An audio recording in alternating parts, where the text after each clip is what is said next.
Good evening, everybody. Thank you for joining us at the October 7th, 2021 Sustainability Commission meeting. To help slow the transmission of COVID-19 and protect the health and safety of the community, City Council, as well as board and commission meetings, will continue to be closed to the public for in-person attendance. The public is encouraged to watch and participate from the safety of their homes to practice social distancing.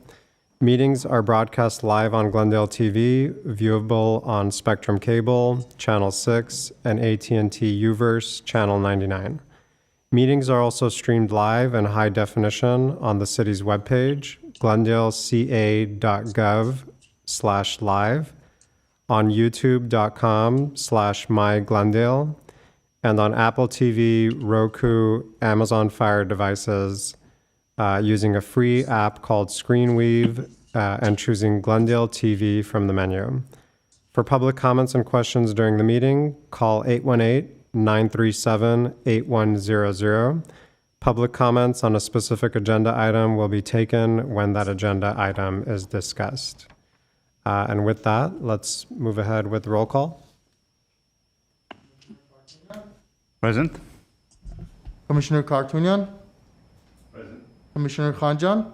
Present. Commissioner Pinkerton.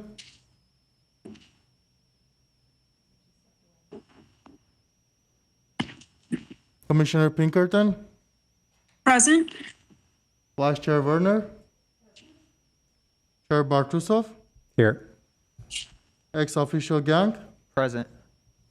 Ex-official Prada. Here. Great, thank you.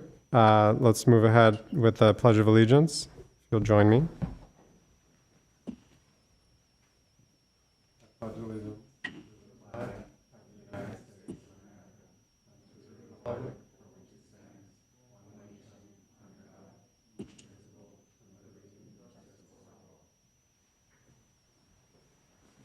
Thank you. Let's move on to the next item.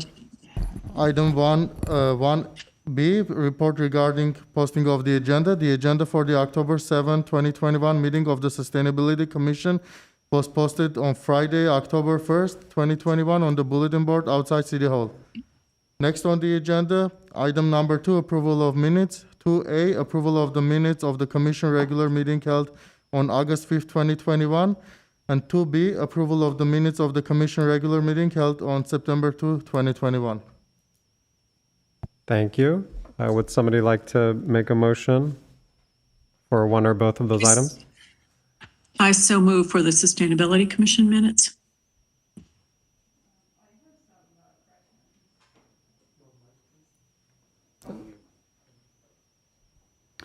I did have some corrections for the minutes. Let's see.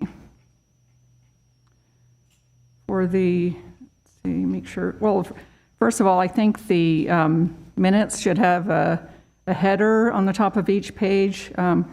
Like, for example, we're getting 2 sets of minutes here, and I'm looking at a page, and I don't know which meeting it's from, but just as a matter of course, I think that would be a good idea. And let's see, so,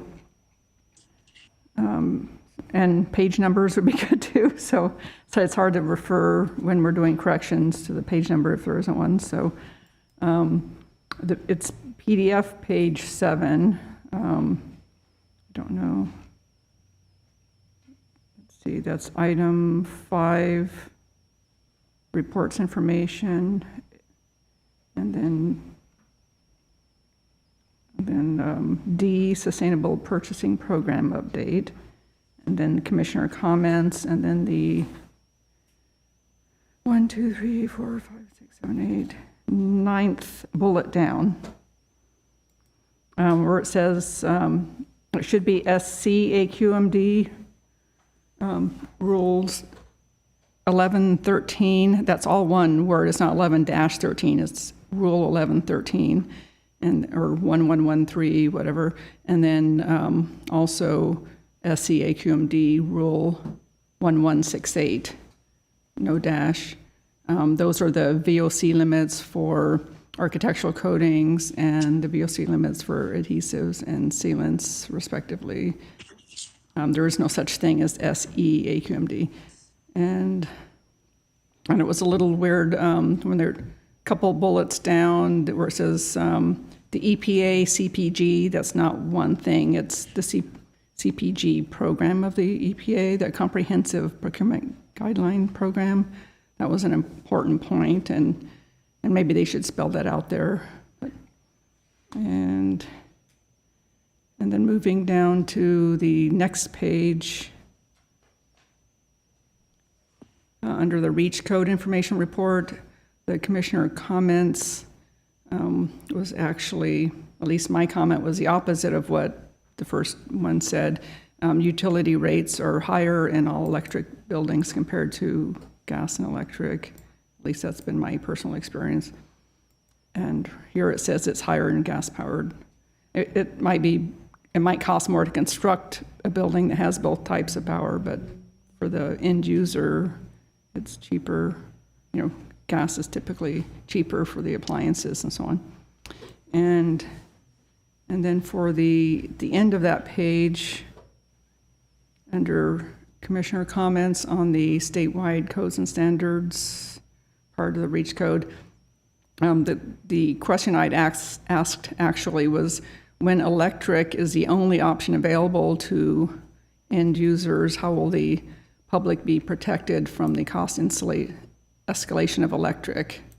Instead it said gas prices, so I was talking about specifically electric. When there's a monopoly on one form of energy, basically, what's to stop them from treating the public the way that cable companies did when they were the only game in town. And for action items, on the next page, number 6, it says action item moved by, second by, and then there's all these ayes. There wasn't any action items in that meeting, so I think that was just a placeholder, but it should probably be removed because it makes it look like we voted on something, and unfortunately there weren't any action items. And that's it. No further comments. Thank you. Any other comments or notes? Okay, do we have a second? Second. I think you moved it, didn't you? Well, you moved to approve, and I said I had some comments, so I'm seconding the approving as amended. Okay. All right, let's take a roll call. Commissioner Kartunyan? Yes. Hanjan? Yes. Pinkerton? Aye. Vice Chair Werner? Aye. Chair Bartusov? Yes. Ex officio Gang? Yes. Ex officio Prado? Aye. Great, thank you very much. Let's move on to the next item. We have board members' staff comments. Staff, do you have anything for us? I have no comments. Okay, thank you. Any commissioners have any comments? No. I just have a brief comment. So I'm a little disappointed in how we're not getting very many action items. I thought this commission was formed so that we could advise city council on different matters. One of them's coming up today, so I won't use that as an example, but it just seems like we're getting all these reports and presentations, and I thought we were supposed to be a little more active, actively engaged in that. So I don't know how we can work on that, but that's just something I'd like to say. Thank you.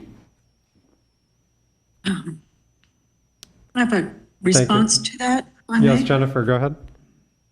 Yeah, just I agree with what you said, but I also think it's really up to the commissioners to bring things to the commission and say, we'd like to look into this, such as the pilot project for usable foodware that I suggested for Burbank Airport, since we're one of the 3 owners. So I think a lot of it does fall to us.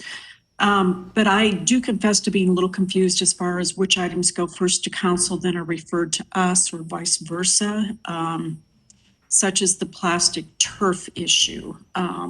So I'm a little unclear on the procedure for that, but I think largely what this commission takes up will be largely up to the commissioners. Thank you. So if I,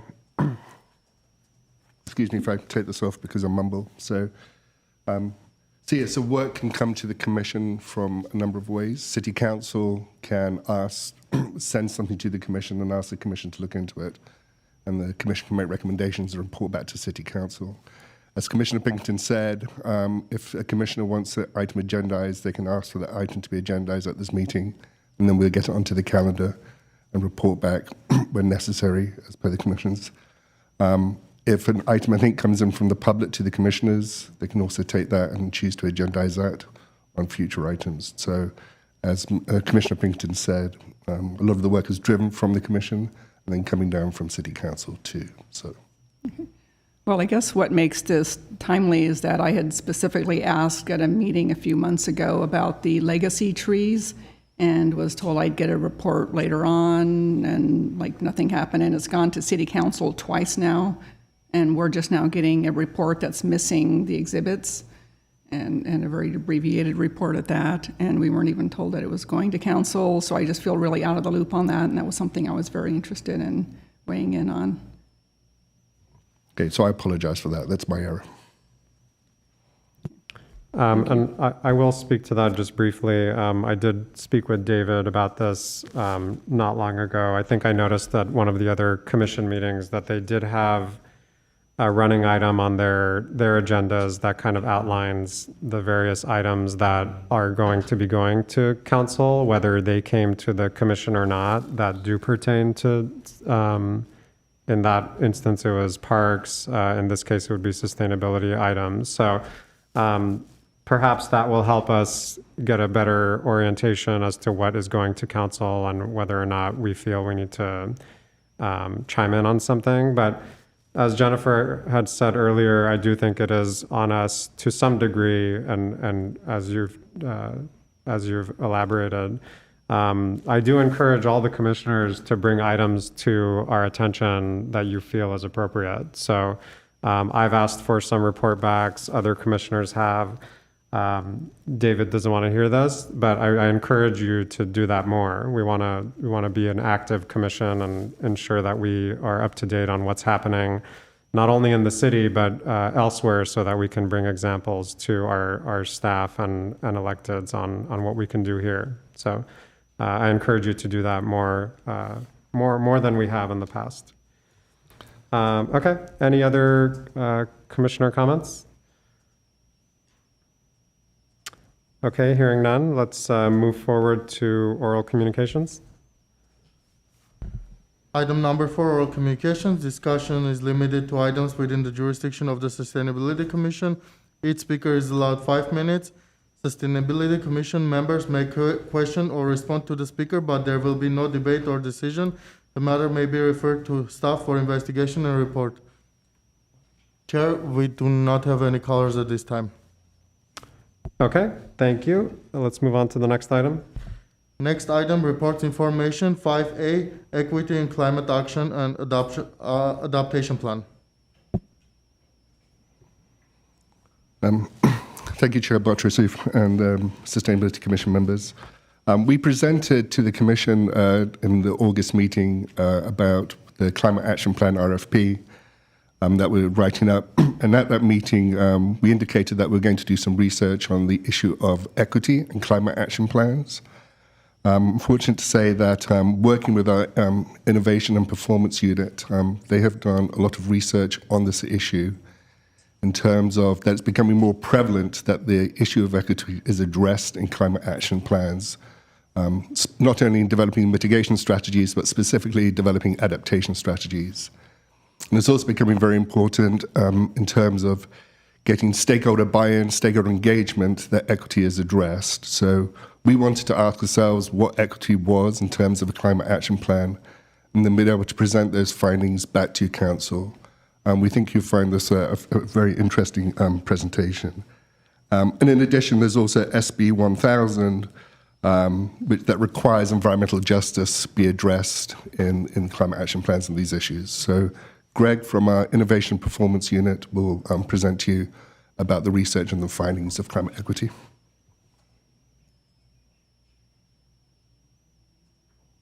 Good evening, everyone. My name is Greg Kaijo. I'm from the Office of Innovation and Performance with the City of Glendale.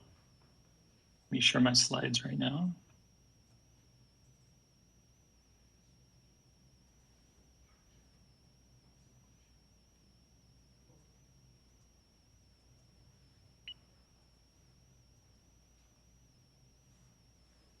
Okay, 1 second.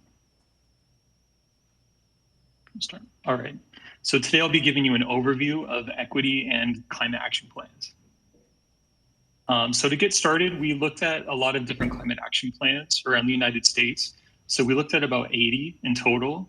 We interviewed 9 other sustainability offices, and we looked at over 25 articles about local climate equity. So of those 80 climate action plans, we found that 11% had strong equity components. So these really fundamentally had some kind of equity built into their climate action plan. 31% had weak equity components. So these weaker ones, maybe they defined equity or they mentioned equity, but they really didn't fundamentally have it integrated into their climate action plan. And then 58% had no mention of equity at all. So what is equity? We wanted to look to the International City Council Management Association to get kind of an official definition. And they refer to it as the fair access to resources and opportunities and full participation in the social and cultural life of a community as a central dimension for promoting livability and viability now and into the future. And this is a very verbose definition. Every city we looked at had their own definition, but really it's making sure that that there's a social, cultural fairness between environmental issues that are being experienced by the community, regardless of socioeconomic or racial backgrounds, or age, or gender, or by any definition of any demographic difference. So here we really enjoyed this infographic. It explains the difference between equality, equity, and justice. So I'm going to start from the left side and kind of explain the difference here. So here on the left side, we have a group of spectators who are trying to watch a game of soccer. And some of them are having trouble seeing over this wooden fence to see the game. So equality is giving everyone the same support equally across the board. And in this example, they're each given a single crate to help see over the fence. And this helps 2 of them, but one of them, it is not helping at all. That equal treatment, that equal support still isn't giving them an opportunity to view the soccer game. Equity in the middle, so this middle image is about giving everyone the support they need. So in this example, the shortest person is given more support. The medium-sized person in the middle is given some support, and the person on the left just didn't need support, so they weren't given any. This is equity. And justice is about removing barriers that cause inequity completely. So in this example, no support is given necessarily, but the barrier, the wall in this example that can't be seen through, is removed and replaced with a gate that can be seen through. This removal of the barrier would be referred to as justice. And we have seen some plans that mention environmental justice. They're more rare, but some of them are mentioned. Most of them are talking about equity specifically. So here's a recent example we found from Politico that we really liked. So wildfires threaten all of the West and one group more than others. So I've highlighted some excerpts from here. Latino residents in Western states face the greatest danger from wildfires. They're twice as likely to live in areas most threatened by wildfires relative to the overall US population, where white residents, meanwhile, have less exposure than their share of the national population.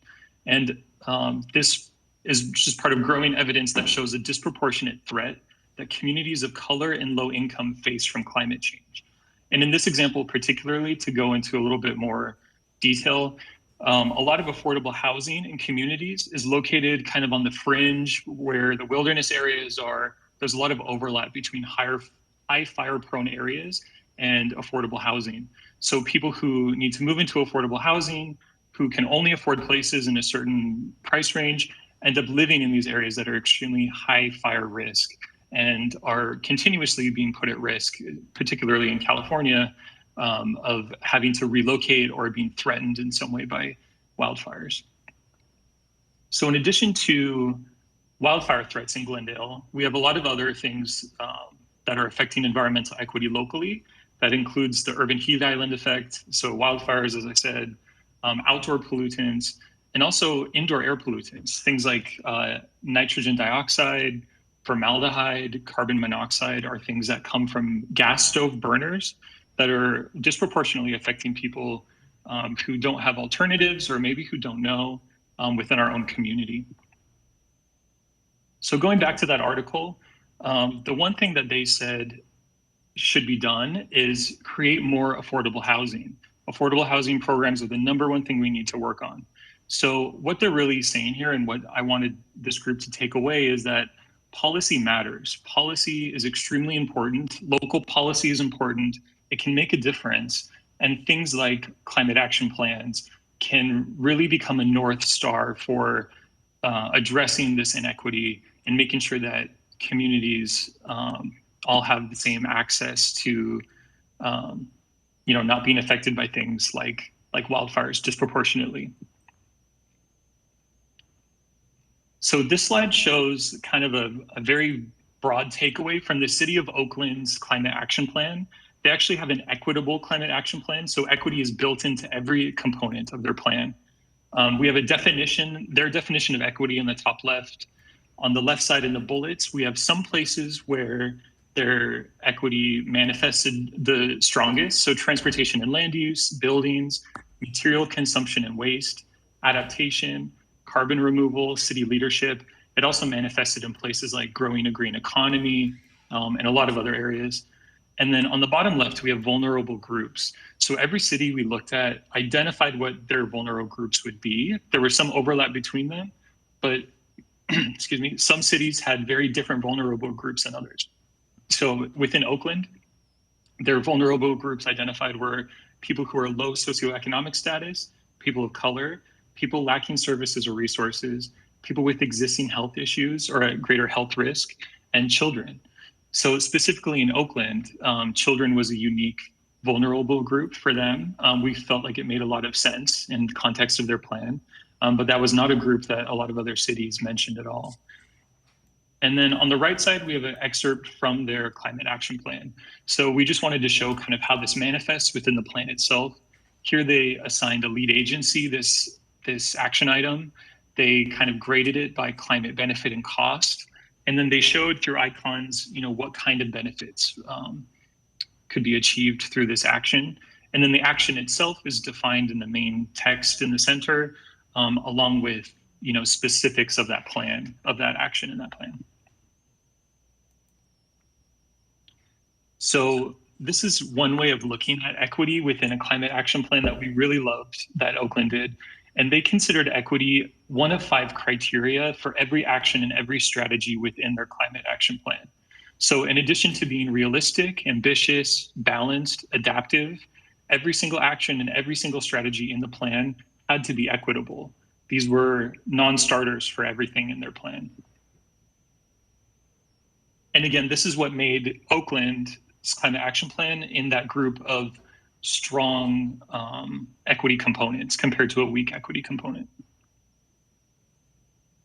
So here in the next few slides, we identified some equity tools that can help us identify our own vulnerable groups. I imagine in the future, a consultant would probably use a lot of these tools to help identify these groups, and they would help us with this. But I wanted to just kind of show the commission what was out there already. So here we have the Southern California Association of Governments, SCAG, environmental justice tool. So this helps identify some groups. Now this is just for the county and city of San Diego, but we really liked it. They created a climate equity index, which I believe the county of Los Angeles is in the process of doing right now. And then we just on our own in our own office looked at some census data and mapped that. So this is one census data map using the US Census Data American Community Survey 5-year 2015 to 2019, looking at poverty level. But we were able, using the same kind of data aggregator, we were able to make upwards of about 7 maps like this, looking at a lot of different things that would affect equity in Glendale. And then finally, this is the Los Angeles County, our county map. It's one of several, but they're monitoring air quality, air toxin risks. So here's one more example of a map that can kind of highlight where Glendale would fall into this. So we'd be, I think, right over here. I have a question on that one, if you could back up. Sure. So what are those numbers? Is that additional cancer cases per 1,000 residents or 10,000 residents or per year? Or, yeah, I would imagine this is per capita. I would want to confirm and get back to you on that, I think. But yeah, I would assume this is per capita.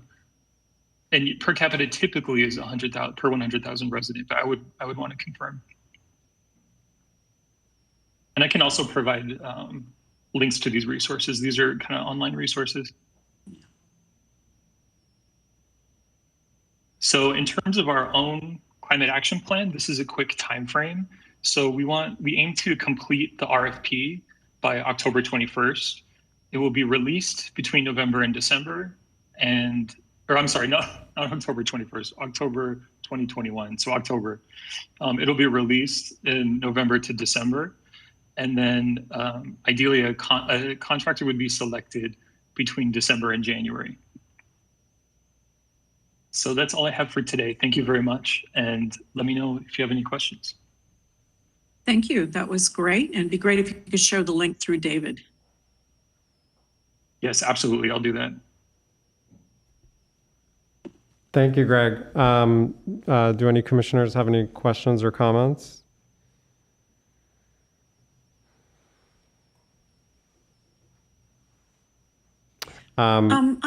Yes, Jennifer, go ahead. I have one question. Roughly how much are you seeking to spend on the contractor? I'm just asking that because having worked with contractors that have done caps in the past, you fall into different tiers depending on your budget for this. Just curious if you have a dollar amount yet. Thank you for that question, Jennifer Pinkerton. So the budget is not to exceed $320,000 for the whole project. Okay. Thank you.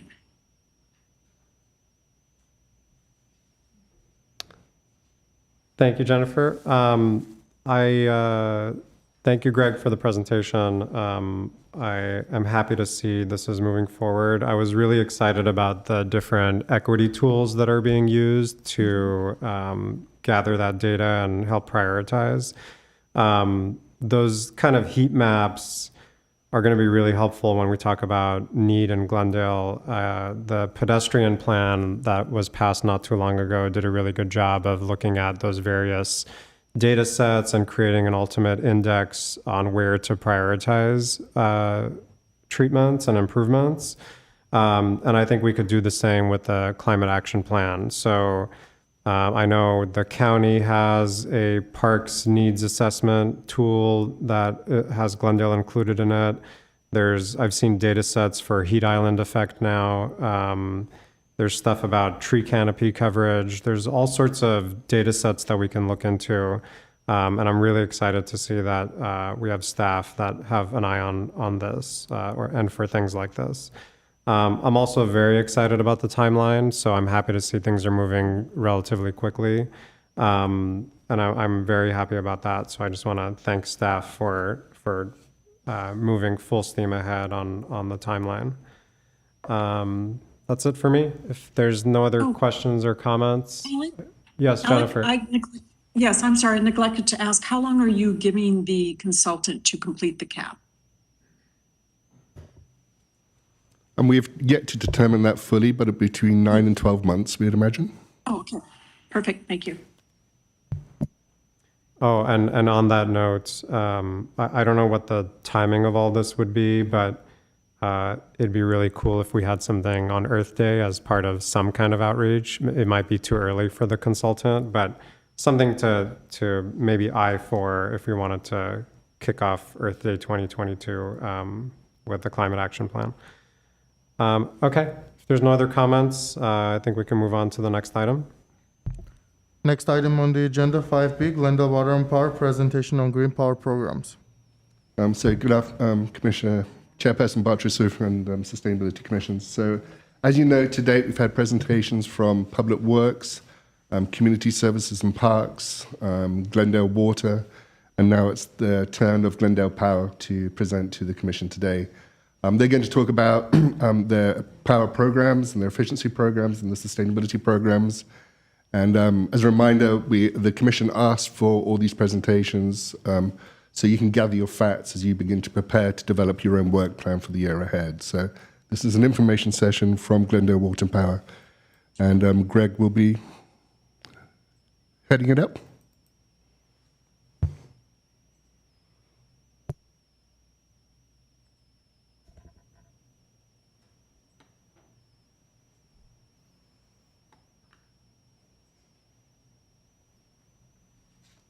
Ready to go?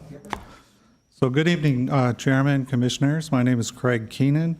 I'm the Assistant General Manager of Business Services for Glendale Water and Power. Among other things, I oversee what I'm going to be calling our utility sustainability programs. There are low-income programs, energy efficiency, renewable energy, and now this year we're going to have a number of EV-related, electric vehicle-rated programs. Tonight's presentation, we'll have 4 presenters. I'll do the introduction, talk about some historical numbers from our programs. Herbert Garcia, my PBC marketing manager, will talk about low-income energy efficiency, EV, and our other similar programs that we've just had approved in the budget, and he'll give you some details on that. After that, we'll have our Chief Assistant General Manager, Dan Scorza, will talk about our GWP-owned solar and energy storage program. And then we'll finish up with Chief Altiz, our Integrated Resource Planning Manager, or Administrator, and she'll talk about our recently approved clean energy programs, the rate-funded ones, a little bit about the one we're still working on, our Sunrun virtual power plant. And she'll kind of go over a discussion of our renewable resources in our power content label. So let's get started. See if I can operate this. Okay, so we're going to talk about the energy, low-income, renewable stuff first. So we've been doing low-income programs since 1998. When they passed AB 1890, they created what they called the Public Benefit Fund. And then we were required to develop programs that served low-income, energy efficiency, demand response, and research and development. And we've had a charge on our bill, 3.6% for a number of years now. That goes into a fund, and we use it for programs. So since 1998, we've spent about $40 million in low-income programs, a variety of different programs. The largest program is a bill relief program, but we've had programs that changed out room air conditioners, changed out refrigerators, provided free refrigerator exchange, things like that. We have $7.3 million budgeted over the next couple years for low-income programs. As far as energy saving programs, we first began offering energy efficiency programs in 2000. Since then, we've invested close to $46 million in these programs. We have $4.3 million that's budgeted over the next 2 years. We have to report to the CEC our annual first-year energy savings, and we've averaged about 12,800 megawatt hours in first-year savings since 2001. In terms of cumulative life of measure energy savings, we've saved over 1.9 million megawatt hours. Put that in perspective, that's how much energy we've sold in the last 2 years. Or that's enough energy to power every single family home in Glendale for 10 years. So we've saved a lot of energy over the past 20 years. Talk about our energy efficiency targets. We just reset our energy efficiency targets, and on a percent of sales basis, we're number 1 in the state as far as our targets. On a gross basis, we're 3rd highest behind LA and Sacramento. So we're quite proud of that. Local solar programs. We were one of the first, I think SMUD offered rebates before us, but Soon thereafter, we started offering solar rebates for our customers back in 2002.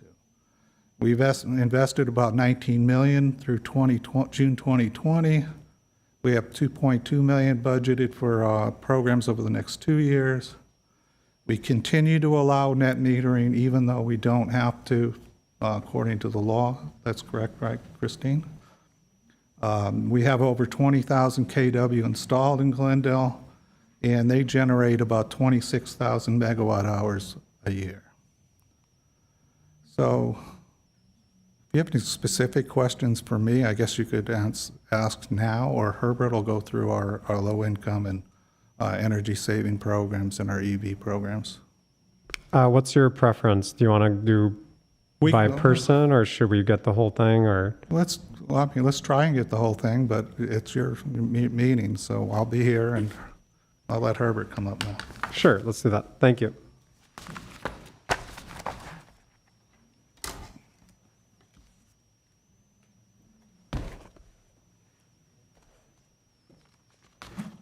Good evening, Commissioners. My name is Herbert Garcia, PVC Marketing Manager with Water and Power.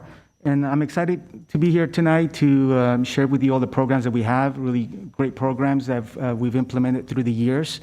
And it's just excited to be here and share that with you.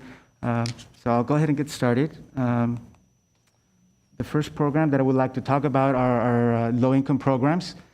The low-income bill discount program specifically provides eligible low-income customers a monthly discount on their electric bill of $15. So every month, so it'll be a $30 bill discount on a customer's utility bill.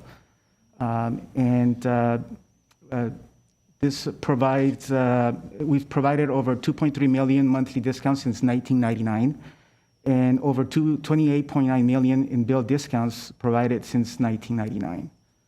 The next program is the Helping Hand program, and this assists low-income customers who are going through any difficulties, any emergencies, and then we assist them with $150 towards their bill payment or deposit assistance.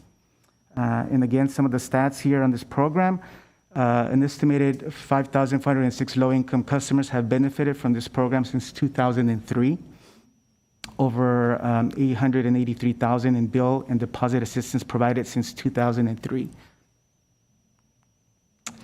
The next program, next low-income program is the Guardian program.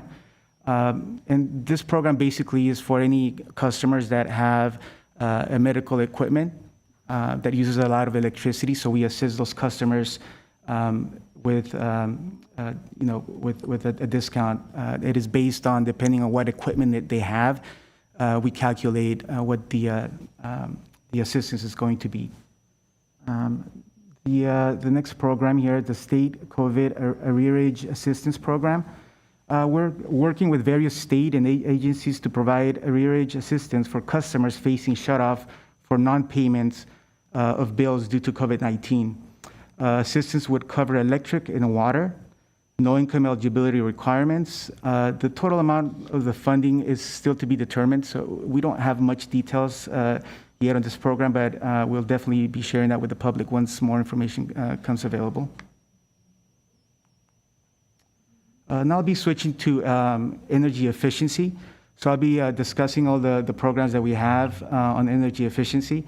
And like Craig Keenan mentioned, we are doing really well as far as our results on kWh savings annually, and we are very proud, and that's something that it's a reflection of our community and how involved they are in trying to save energy.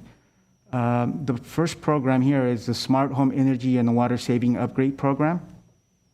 This program basically evaluates the efficiency of a customer home. So we have a contractor that goes to a customer's homes and it evaluates their home to see how energy efficient it is.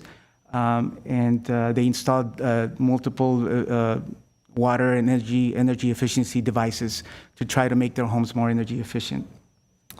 The next program is the Business Energy Solutions Program. And this program is for our larger customers. It provides incentives for large business to complete pre-approved energy saving projects. Starting this year, the maximum incentive has been increased from $50,000 to $100,000.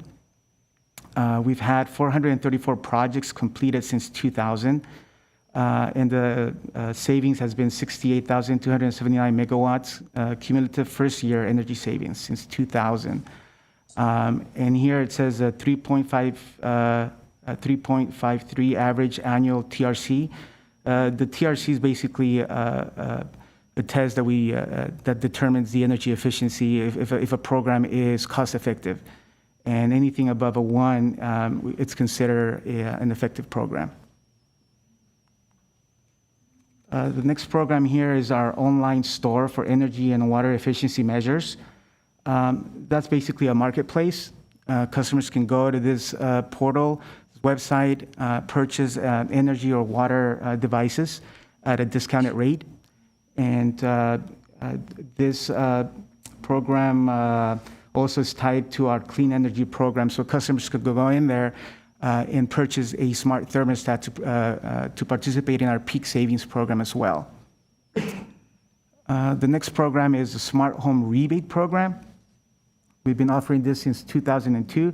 It's your basic program where we provide energy and water measures, devices for customers to purchase and we offer them a rebate towards them purchasing devices that are either Energy Star or are very efficient.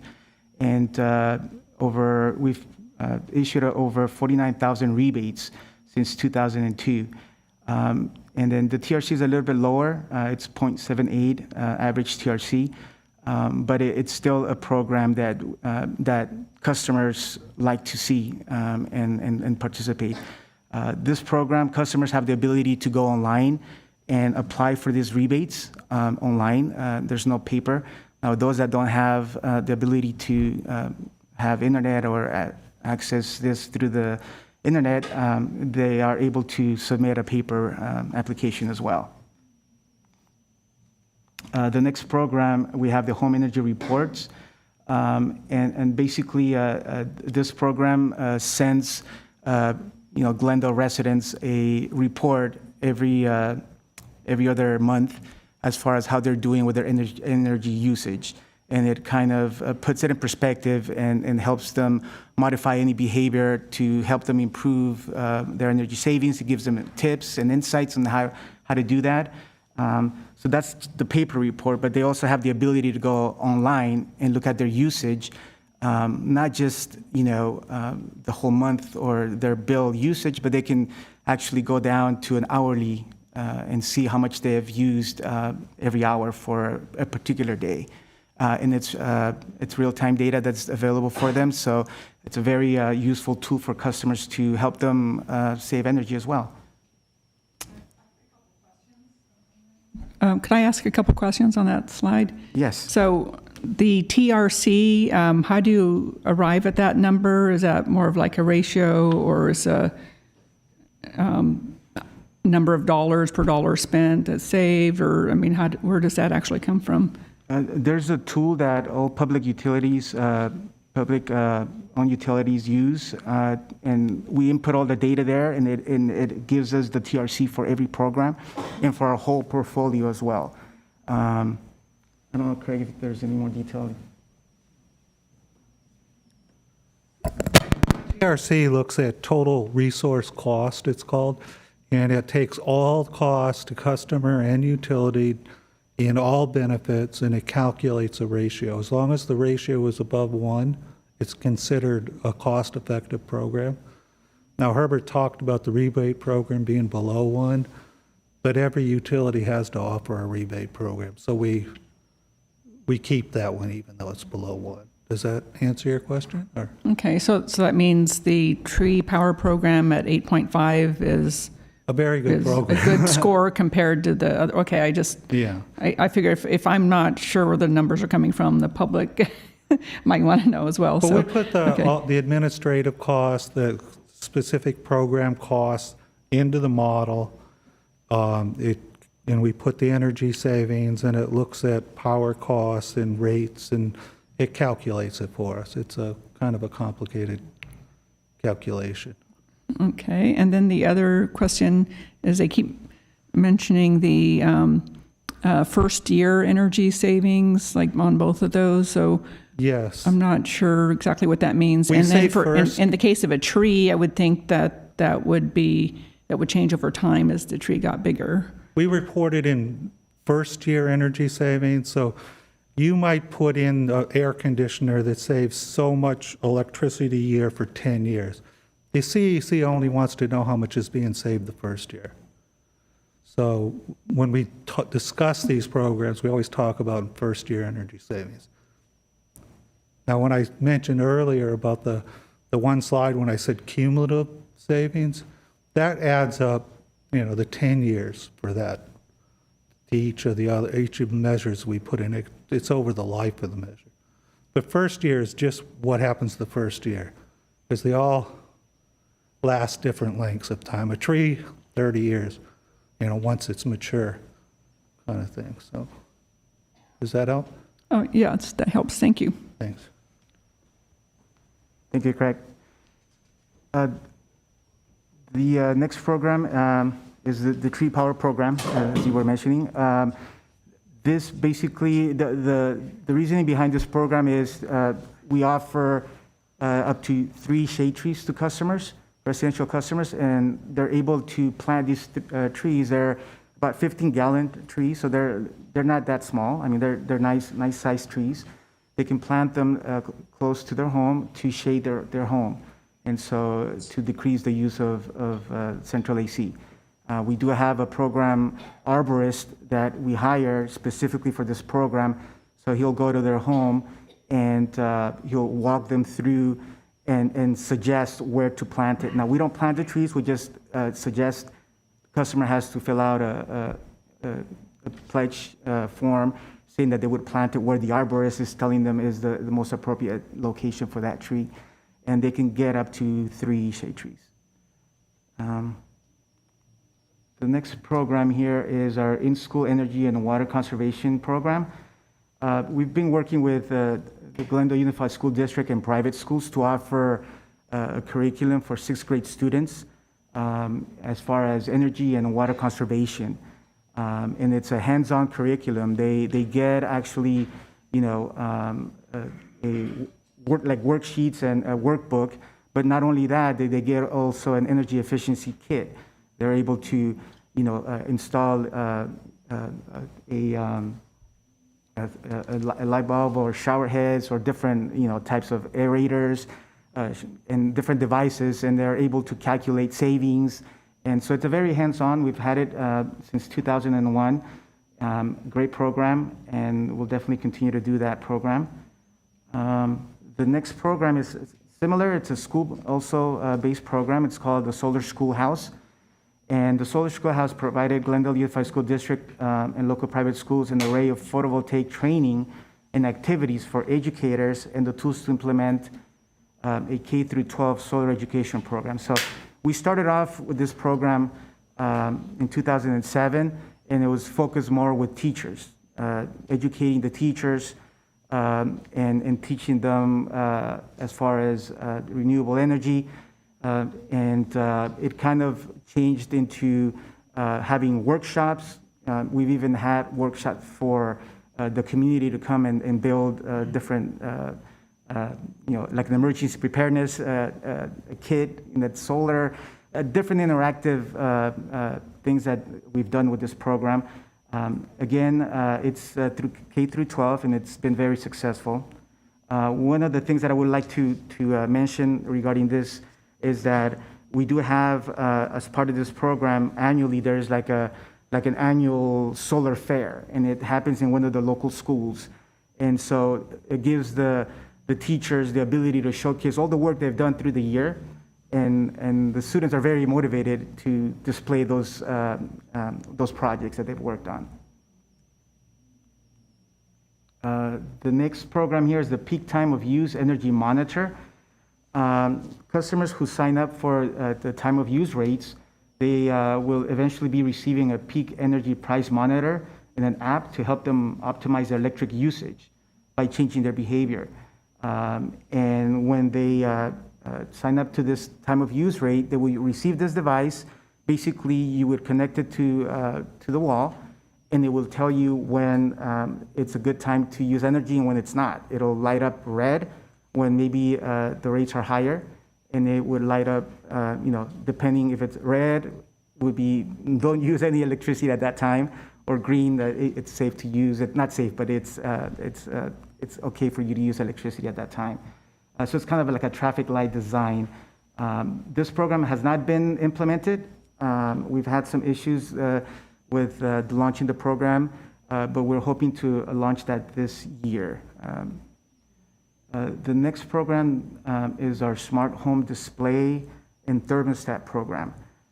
Basically, this provides customers a home display. It's like a picture frame, and this picture frame basically connects to their meter, and it has the ability to show slides that shows their energy usage or water usage.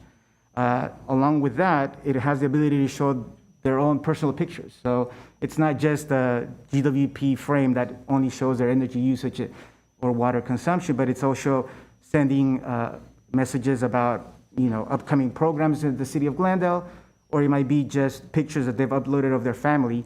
So it's a great way for the utility to interact and communicate with our residents. One of the things that we implemented with this program was a smart thermostat. And so we're able to connect that smart thermostat with the frame as well. And so that's something that we've added in the last couple of years as well.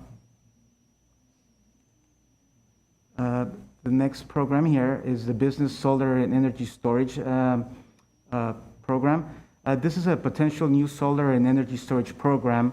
The program would provide incentives for business customers to install solar and energy storage on their premises in exchange for allowing GWP to control their energy storage systems to shift load to benefit all GWP customers. This program is currently being developed. I don't have more details to share with you, but it is a program that we've budgeted and we're looking into implementing soon. The residential energy storage is also another program that we're looking at developing. The potential new energy storage program, this program would provide incentives for residential customers to install energy storage on their premises in exchange for allowing GWP to control their energy storage system to shift load to benefit all GWP customers. And the next program here is a water program. It's L2L DIY Gray Water System Program. And this is basically a laundry to landscape program. And so this program offers a rebate of up to $500 for residential customers who install a laundry to landscape gray water system that does not require a city permit. We started this program last fiscal year. We only had a handful of customers take advantage of this program, but we'll definitely continue to push that program, market that program, in the hopes of getting more people interested in participating in this program. Okay. A few more slides, bear with me. It's a lot of information.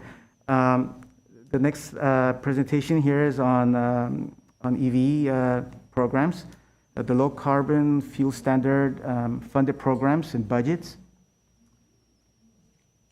And let's get started here. The electric vehicle charger rebate. Now we have a rebate program, Water and Power, and it provides residential and commercial customers a rebate towards the installation of a charging station at their home. It's $5.99 rebate for the installation of these chargers. They have to be Wi-Fi enabled. If they are not a smart charger, if they're not networked, then it would be a $200 rebate. If a customer were to purchase a charger, we also would help with the installation costs or any permits or anything like that, up to the $599. So if they were to purchase a $300 charger, but they have some installation costs, we would be able to assist them with the installation as well as permit cost. Now, we also have for our commercial customers, $3,000 for the installation of a level 2 charging station. And also for, obviously, this would be for workplace, multifamily units, dwellings as well, and fleet customers. Now, if these commercial customers that are installing these chargers are in a disadvantaged community, then they will receive double the incentive. From $3,000, it'll be $6,000 that they will receive for the installation of these chargers. And the cap of the program per customer is $50,000. There are bulleted some guidelines there as far as the program and what they need to meet. But this program right now, we're marketing the program as well, trying to incentivize customers to install these chargers. The next program is your Bring Your Own Charger. It's a program that we're currently, we're working on finalizing some of the details of the program in hopes of launching that in the next couple of months as well. Like I said, all these programs have been budgeted, but we're working on contracts and different things and trying to bring these to our customers. Now, this program, it's a peak load reduction program that uses AMI smart meter data to promote EV charging at night. So basically, it's a simple program. We're basically asking customers, if you charge your car, your EV at night, we would give them $8 per month. It's a simple way for them to register. It's a very, very simple program to basically just encourage customers to use electricity off-peak. The next program here is the Clean Fuel Rewards Program. This program is a state program that was launched not long ago, and I believe it was launched last year. I believe it was in December last year, and the incentive is $1,500, and for customers to receive that through the dealership. It's a point of sale incentive that's given to the customers. Now, I want to advise our Glendale residents to know that as of, I was just notified a few days ago that the $1,500 incentive is going to be dropping to $750 starting next month, November 2nd. So it's important for them to know that this is changing in half. And again, all our dealerships here in Glendale are participating in this program. Any Glendale resident, they don't have to buy the car in Glendale. It could be anywhere in California for you to receive this incentive.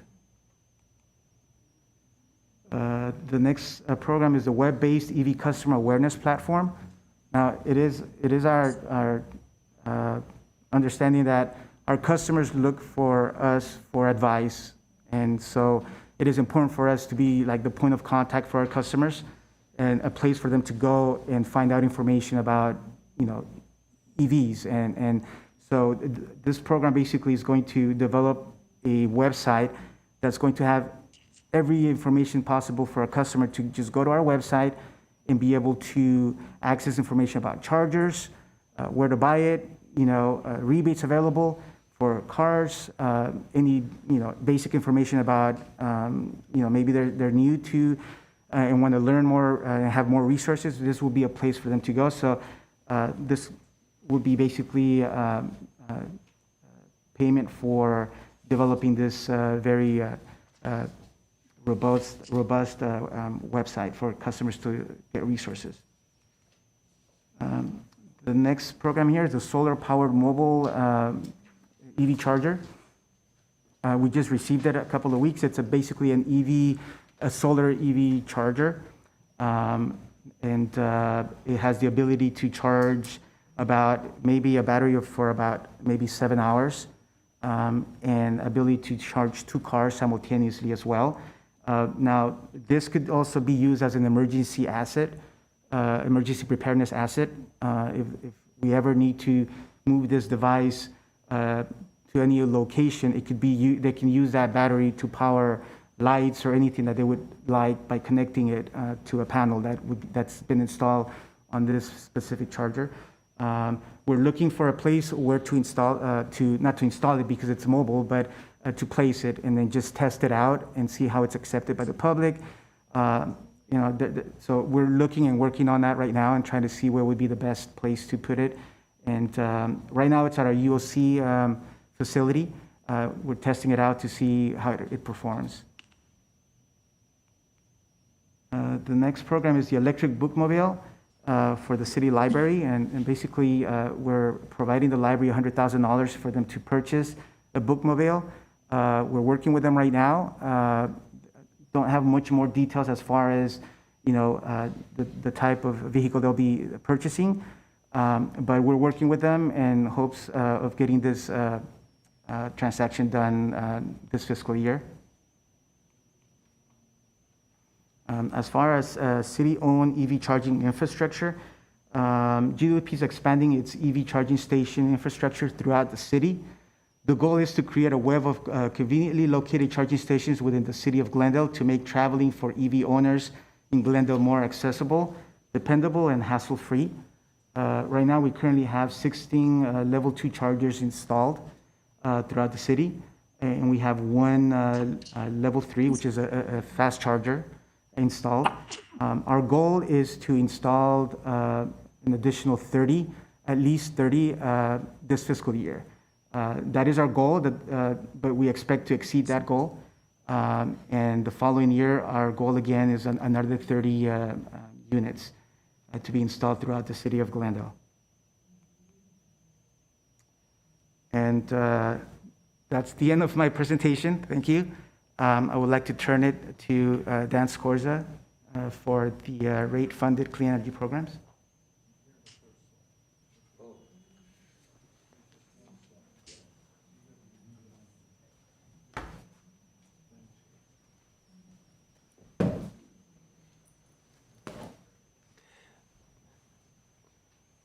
Good afternoon, Commission members. So let me go on to my slide. So these are the rate-funded clean energy programs. My name is Dan Scorza. I'm the Chief Assistant General Manager in charge of the electric side of Glendale Water and Power. Oops, there we are. So one of the projects that we have include what we call our GWP-owned local solar and storage program. And these are assets that GWP will own. They'll include photovoltaic and then energy storage devices. One of the first projects we're looking at was at our Civic Center parking structure, which is located here behind us. And one of the issues that happened is that this is an older parking lot, and we had gone out for a bid to put a solar project on there, and there were some structural questions asked about it. So we had hired a structural firm to look at it and also do some of the engineering required to install a photovoltaic system on the roof. So we're continuing with that. By the end of the year, we should have the recommendations of what it would take in terms of any structural upgrades, and then we would be ready to go out and see what kind of photovoltaic system can be installed.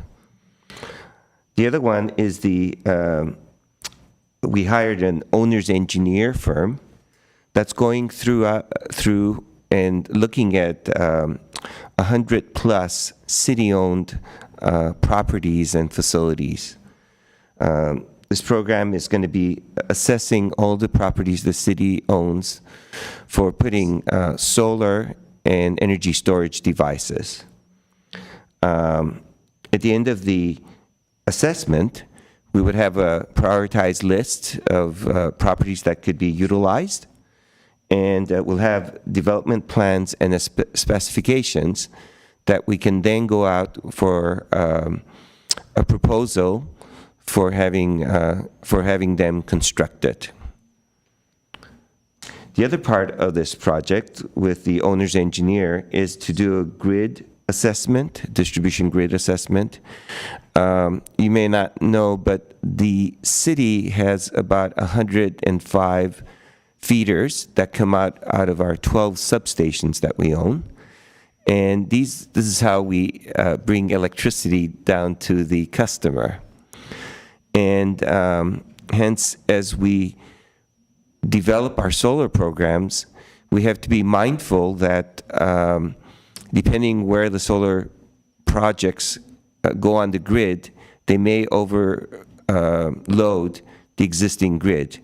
So part of it is that during the next 4 years, every year we'll have an assessment of our grid to tell us what is the condition, and then also be planning for, if necessary, any upgrades that have to occur on the grid so that we could accommodate solar, EV charging, energy storage throughout the city of Glendale.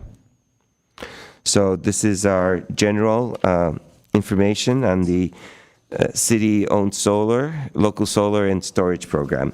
And then we're going to bring up Chi Valdez, who's our Integrated Resource Planning Administrator, who'll be continuing on with the different projects that we're looking at. Thank you very much.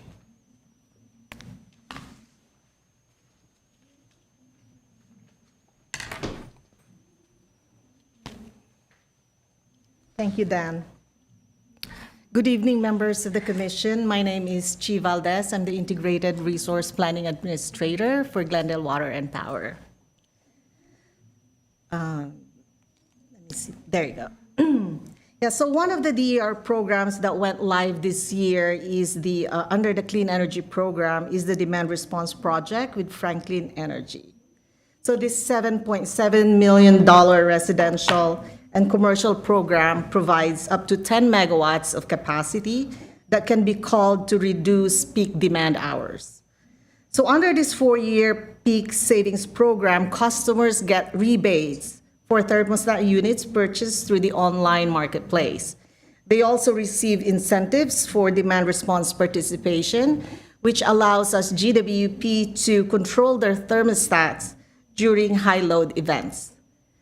Currently, we have approximately 590 residential customers with NES and Ecobee units enrolled in the program. And about 26 commercial customers have indicated interest to the program since we went live in June. We called on 2 events this summer, DR events this summer, with the actual load shed recorded of about 0.5 megawatt. This is expected to increase as we get more customers enrolled into the program.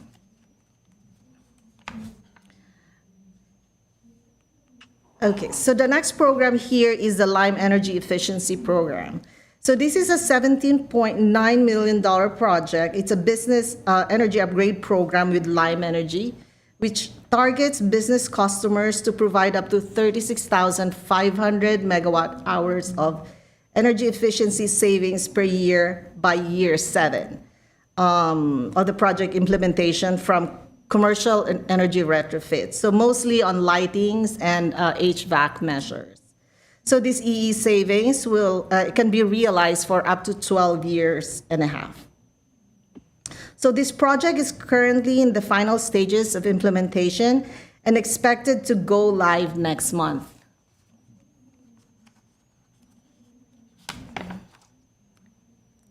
The Sunrun Virtual Power Plant is probably the most anticipated DER project under the Clean Energy Program. So it is a distributed portfolio of front-of-meter solar plus storage program targeting about 2,500 single-family homes and 100 multifamily residential homes. So participants of this program will receive backup power from the battery during an outage for the use of their rooftops. In addition, single-family home customers will receive $15 a month as an incentive from Glendale Water and Power. So Sunrun will be the owner, developer, and operator of the project. Glendale will be the off-taker of the renewable energy and storage capacity through a 25-year power purchase agreement with Sunrun. This program will provide Glendale 25.25 megawatts of virtual capacity for 2 hours, which can be dispatched for up to 6 hours per cycle. GWP will also receive the equivalent renewable energy credits from the solar generation, except for the energy used by customers on site during an outage. We do have some performance guarantees in place to cover liquidated damages in the event that the project fails to deliver the guaranteed energy deliveries and committed BESS capacity or availability. GWP also imports renewable and zero-carb energy to supply at Glendale's load. As you can see here, Glendale's clean energy history goes all the way back in the 30s, when we became one of the first California cities to enter into an agreement with the federal government to purchase clean hydropower from Hoover Dam. So in 2017, we renewed the agreement and extended the term for another 50 years. In 1981, we supplemented our portfolio with zero carbon energy from Palo Verde Nuclear Generating Station. Glendale is one of the early adapters of the California Clean Energy Program. So prior to the adoption of the RPS program for publicly owned utilities in 2013, Glendale has already entered into 4 power purchase agreements for wind and geothermal energy deliveries. We also acquired Titan Hydroelectric Facility in 2009 with Burbank through SCAPA. So this provides us renewable energy from early spring to midsummer. We also entered into a renewable transaction with Skylar for 50 megawatts of firm energy, which includes 55% RPS and 20% zero carb. Currently, we're getting various types of renewable resources from this contract, but beginning in January of 2022, 100% of the clean energy will be sourced from townsite solar facility. Recently, we added about 15.5 megawatts of geothermal energy to our RPS portfolio. That's the Whitegrass and Star Peak project. Eland 1, a solar with battery project, will come online in 2023. We're also wrapping up the negotiation for another 25 megawatt solar plus BESS project. The renewed Intermountain Power project will be capable of running on a 30% green hydrogen blend on day 1 of its operation beginning in 2025. Increasing to 100% hydrogen no later than 2045. So this slide shows our power content label in comparison with California average, as well as our neighboring cities.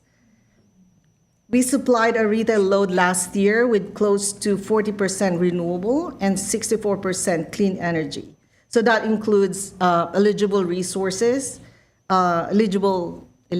renewable resources, large hydro and nuclear energy resources. Our power mix carbon intensity is 471 pounds per megawatt hour. That's slightly higher than California average, but significantly lower than Pasadena and Burbank.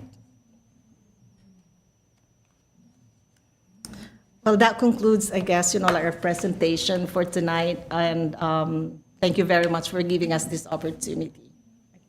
Turn it over to the commission. Thank you. Yes, thank you so much, and thank you to the team for participating tonight and giving us this wealth of information. I imagine we have questions and comments from commissioners. Yes. Jennifer, kick it off for us. Okay. I'm sorry. I've got about 4 questions and a couple comments. I believe it was slide 27. I'm wondering how long it will take to assess all the city buildings as far as their suitability for PV and/or energy storage. I think that was slide 27. That was a previous speaker. Hello, is the microphone on? Or? Oh, okay. Yeah, so it's page 33, at least on my slide deck. We're looking probably by the summer of next year, where we would have a assessment coming back with a prioritization. And again, what this gives us is a big plan of all the city-owned facilities where we can develop photovoltaic and energy storage development. So we're looking at next summer. We're working with our owner's engineer. I hope that answers the question. It does, and that's great. That's a more truncated schedule than I thought. My next question is regarding slide 29, commercial energy. It was the LIME program. Are those LEDs, or are you sticking with fluorescents as far as the lighting?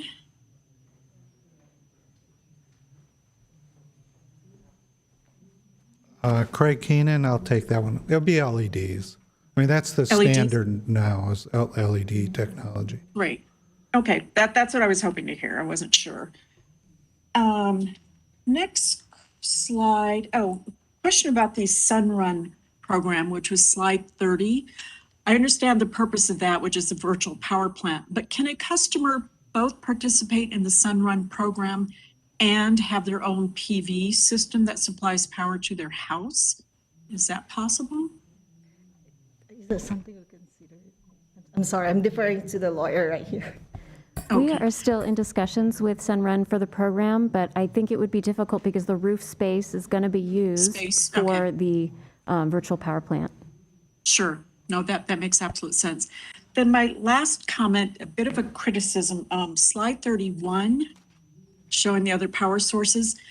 It would be helpful if these were labeled as far as what type of power they are. And one thing we do, the title says renewable, but Hoover on your power content label does not qualify as eligible renewables. So I think that could be a bit confusing for the average viewer. Yeah. It would be very helpful to label, are these geothermal, are these solar, is it large hydro?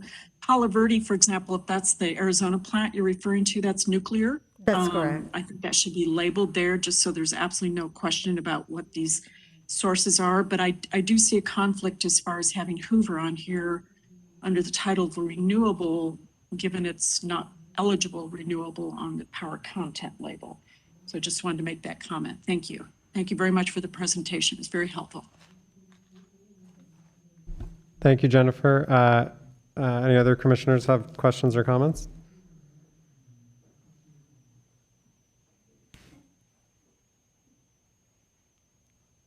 One of you go first.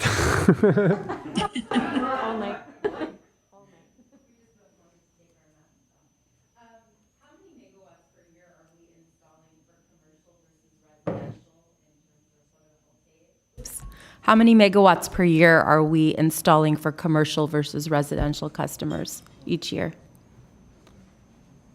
So this year, I mean, we've done away with our incentive program. So technically, the answer is we are no longer investing or providing incentives for residential or commercial installations at this time. Now, the program Dan mentioned with the GWP-owned solar, you know, that will be, you know, city buildings and things like that. So we'll be doing large-scale solar.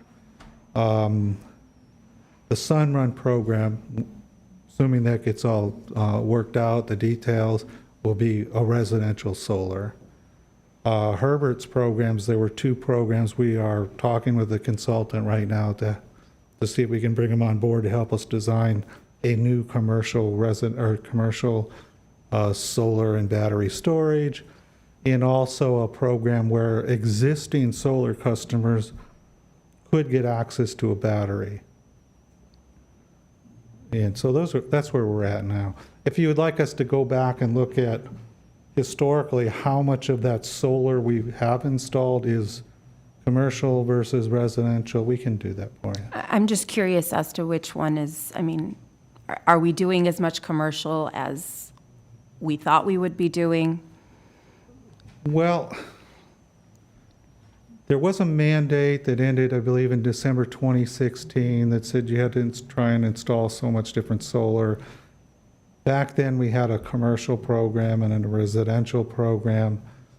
At some point, we discontinued the commercial because they would do 1 or 2 projects and take all the funding, and there wasn't anything left for residential. So at some point, we stopped doing commercial incentives. But I don't know if I answered your question. A question for you about the incentives. In terms of the residential incentives that were offered, what percentage of the installs actually qualified for those incentives? Well, we never turned anybody down for an incentive. Okay. Now, there were customers who went out and, for whatever reason, installed systems on their own. They ended up signing interconnection agreements with us. They never applied for the incentive. They do get the net energy metering credit every year if, there is a credit to be had. So. Okay.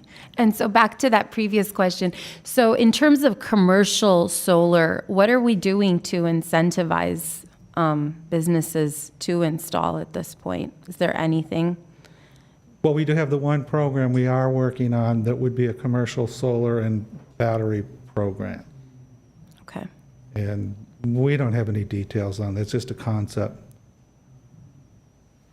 Okay. Thank you.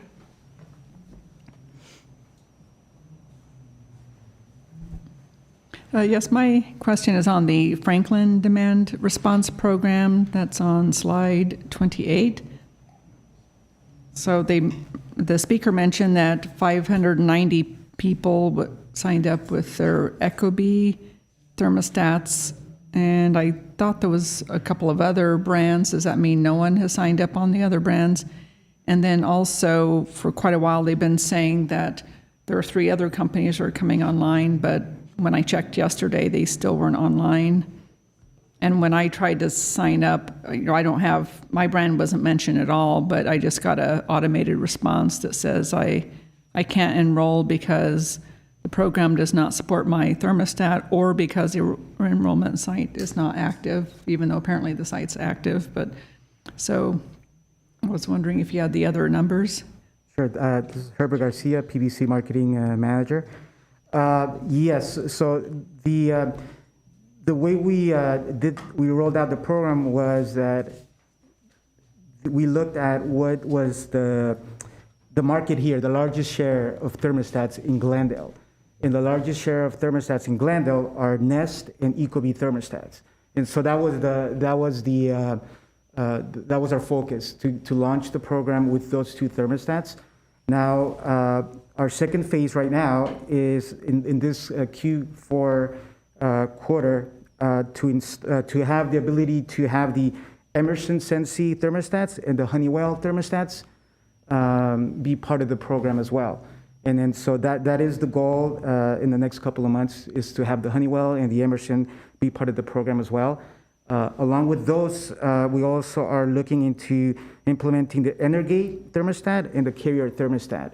And those 2 thermostats are offered through our other program that I mentioned about the frame with the thermostat. So those 4 thermostats should be available within the next couple of months. Okay.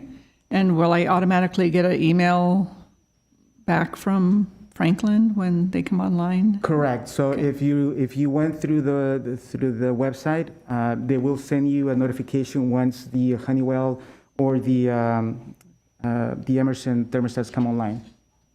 Okay.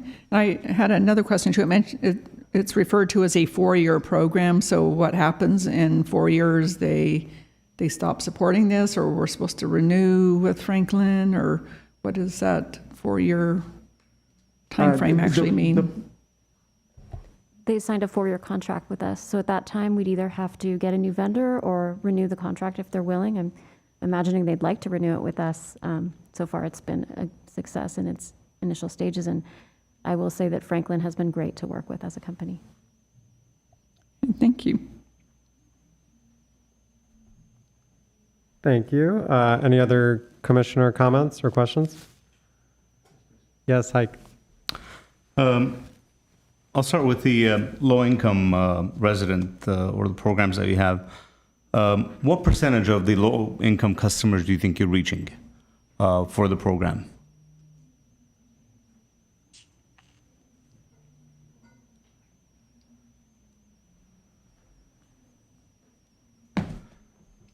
I would expect that it's probably 70%, something like, but it's a hard number to nail down. We've been increasing the definition of low income. We've been raising that limit regularly. So now I believe we're at 250% of the federal poverty line as far as who's eligible. It's hard to get that data. It used to be, I used to be able to go into the census and figure it out myself, but it's very hard to get that data now. Other low-income programs use different numbers. One time we were able to get an estimate based on participation from the Southern California Gas Company customers in Glendale. It's something we want to get because we want to be, 95% participation, but it's difficult to find the base.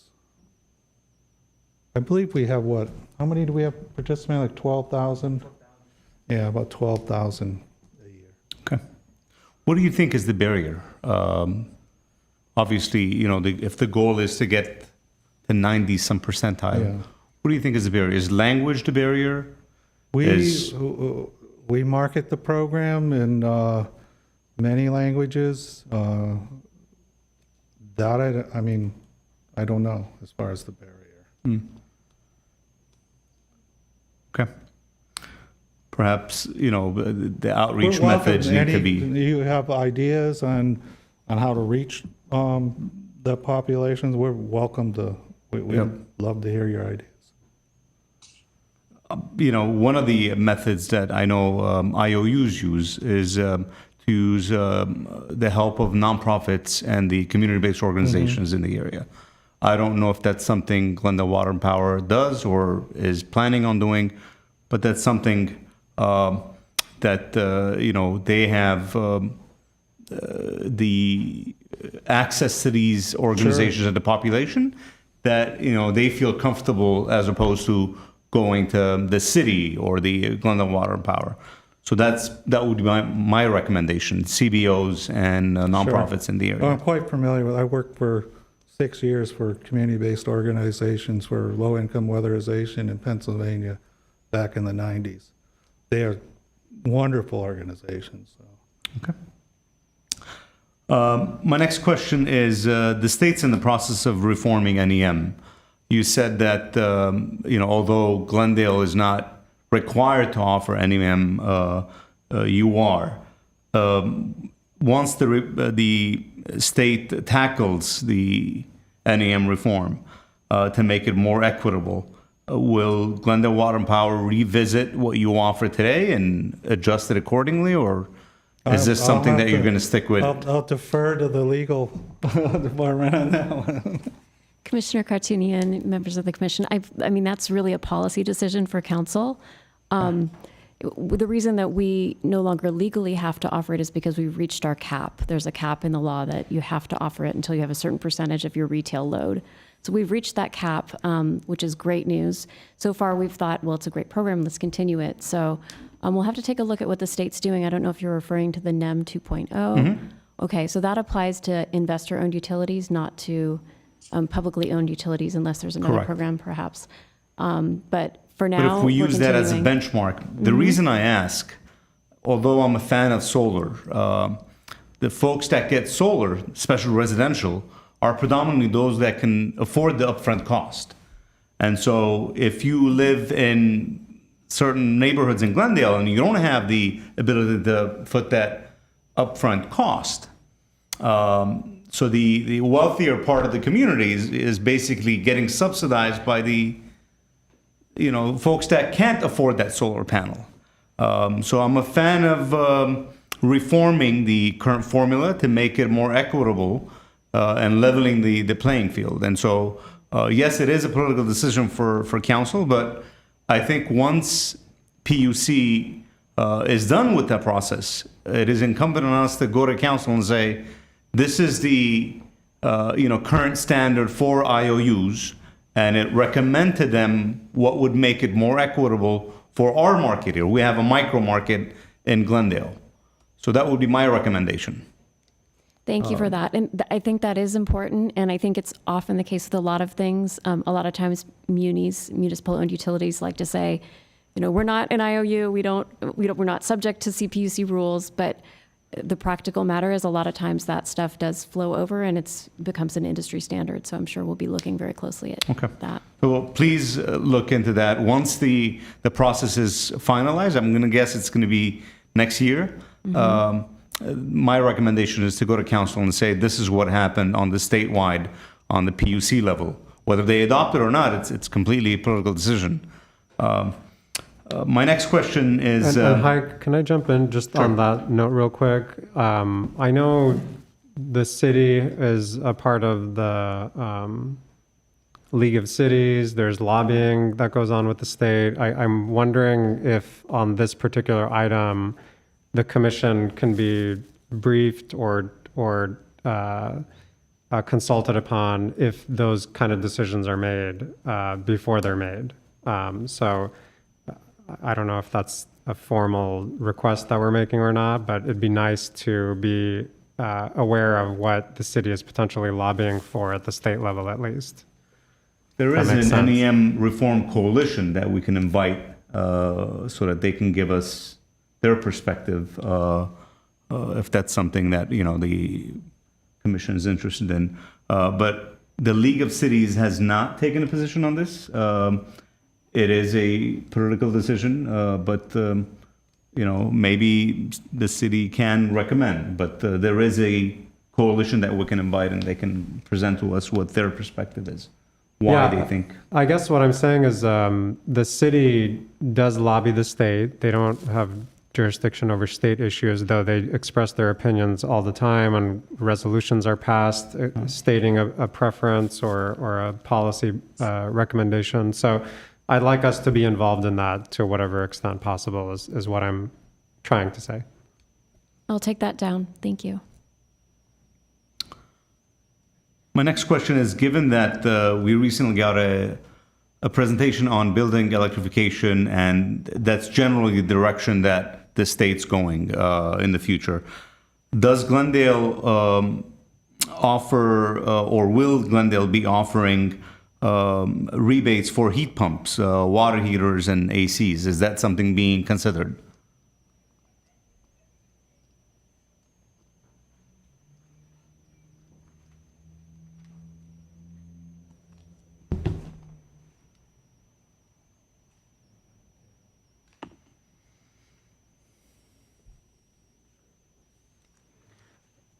Yes, part of our rebate program does offer some electrification. We're offering some heat pumps as well, some of the electric stoves as well, and electric clothes dryers as well. There's not that many utilities around that are offering those incentives, but we are just this year we started to offer those rebates. Okay, great. Mm-hmm. If customers are interested, they can definitely visit our website. There's a list of all our rebates and the incentive amounts as well. Great. I'm very excited to learn that. Definitely. Next question is, in terms of EVs, does Glendale Water and Power offer EV advisory services for not the greatest need is for multi-unit dwellings and commercial sites. I live in a single residential building, and it was very easy for me to install because I had 220, I have a garage, but for shared garages, infrastructure is a lot more different, commercial sites a lot more difficult. Does the city have advisory services? We currently don't have that type of service, but that is the direction we're going with. As far as I mentioned about the program, about doing a platform for EV customers to go in and find resources, that would definitely be a great suggestion for us to look at. It currently doesn't offer that, but definitely would be a good opportunity for us to I would engage. strongly encourage that. I recently helped a multi-unit dwelling in Glendale pro bono to help them where to put the charger, what would be the least cost, but you have to realize that, the infrastructures that were built in the 1980s, 1970s didn't take into account, EV chargers. And so if the Glendale Water and Power offers that advisory service, I think it would be very well received, especially for HOAs and commercial sites. I agree with that, and we'll definitely take your suggestion and look into it. Thank you. Thank you. My last comment, you mentioned that residents in Glendale like to see Glendale Water and Power as a trusted source for EV information, and you want to set up the website for EV information, like, what are models that are available, what are different chargers. My recommendation, and this is just a personal opinion, is there's a lot of folks that are doing this already. So do we really need to reinvent the wheel on a very local level instead of maybe dedicating a web page within Glendale Power and linking it to, because AQMD does this information, Edison does this information, Veloz Statewide does this information. So we can link to other sources instead of, having somebody in-house updating that information. If someone else can do it at their dime, and we can just, add links on our website, why not? My recommendation would be to, take advantage of what's already out there instead of inventing it ourselves. So, Commissioner Cartoonian, that's a great suggestion, and we have updated the sustainability website just to specifically do things like that. So through that website, we can make sure that we link to those problems. So there's one place for people to go to see that information. And if they go through the sustainability website, it will drill down into Glendale Water and Power too. So yeah, we can make sure that is done. And if I can be of any assistance for EV-related resources, please feel free to let me know. I will. Thank you. That's all. Thank you. Thank you. Been a great help. Thanks. Thank you, Haig. Any other commissioners with questions or comments? Yes, please. So I just had a question on the in-school energy and water conservation ed. So I remember this program when I was in 6th grade too, and I remember getting the kit, and I believe I still have that kit, and it was just a super fun and super informative time. But I think that having it only focused on just 6th graders can be changed. Like, I know a lot of people right now, both in high school and at GCC, where I feel like this program could be expanded to include these people as well, because I know as we get older, we're more informed about the world around us and more informed about issues such as the environment and climate change. And I'm not really sure what I should say, if it's like a recommendation to the commission, or I'm not really too sure about the procedure as to how to proceed, but I would really like to see this program be included in high schools and maybe GCC as well. And I was wondering, where do we go with that? That's a great comment. Does staff want to comment on that?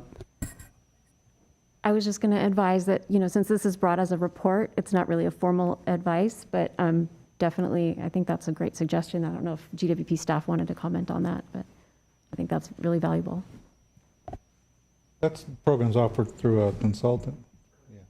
We'll talk to and see what can be done. Okay, perfect. Thank you. Okay. I had another question too about the EV. I know Cal Green only requires that EV parking, that parking be like enabled for electric vehicle charging for new construction.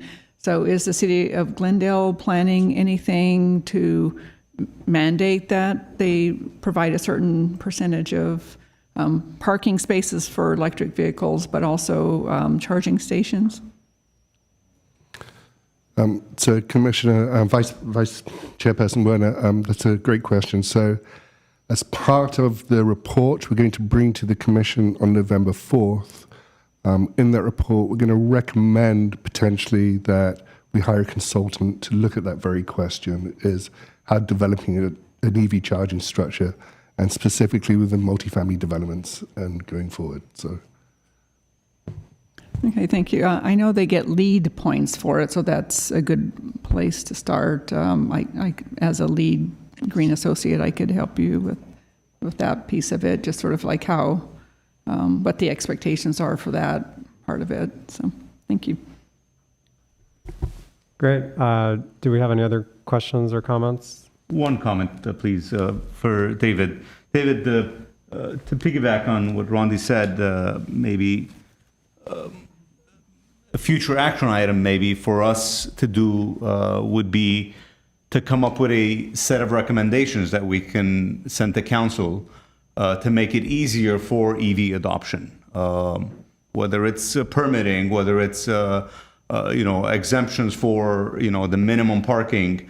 But that might be something that we should tackle, and it's an action item for us, but it's a recommendation for council that in order to make Glendale as EV friendly as possible, these would be a set of recommendations that we can send. Suggestion and both something to do for us, something actionable instead of just reports. So that's thank you for that comment, Commissioner Cartunian. So that goes back to why I think we're having these information sessions now, so that the Commission has the information to create its work plan, and creating its work plan, it may want to address to those that they want to work on those type of issues and make those recommendations to City Council. So the benefit of doing that through the work plan process is that work plan will then go to City Council for their approval for them to look at. So there'll be that continuity and that joined up thinking between what the Commission wants and what the City Council wants. So I recommend that we work on developing that work plan sooner rather than later. I know we've got community development to come and give presentation to the Commission, but I don't see any reason why we can't start working on that now and specifically addressing the key priorities that the Commission wants to work on. So yeah, most definitely. And I'll piggyback off of that. Because the planning department is coming to the Commission soon, we should be asking these types of questions simply because that intersection with land use and transportation is so important for sustainability. And I feel like that department is going to carry a lot of the responsibility in ensuring that we have a real meaty climate action plan. So I encourage you all to come charged with questions, send questions in advance so that staff is aware and prepared to answer those difficult questions. Yeah, if I could, I know a lot of commissioners have sent questions in, but if we could ask all the questions be sent in as soon as possible, because then I'll gather those together and send those up to Planning Commission so they can respond accordingly. Thank you. Okay, I have some questions. I'm going to refer to the slides, so if you can pull that up real quick, thank you.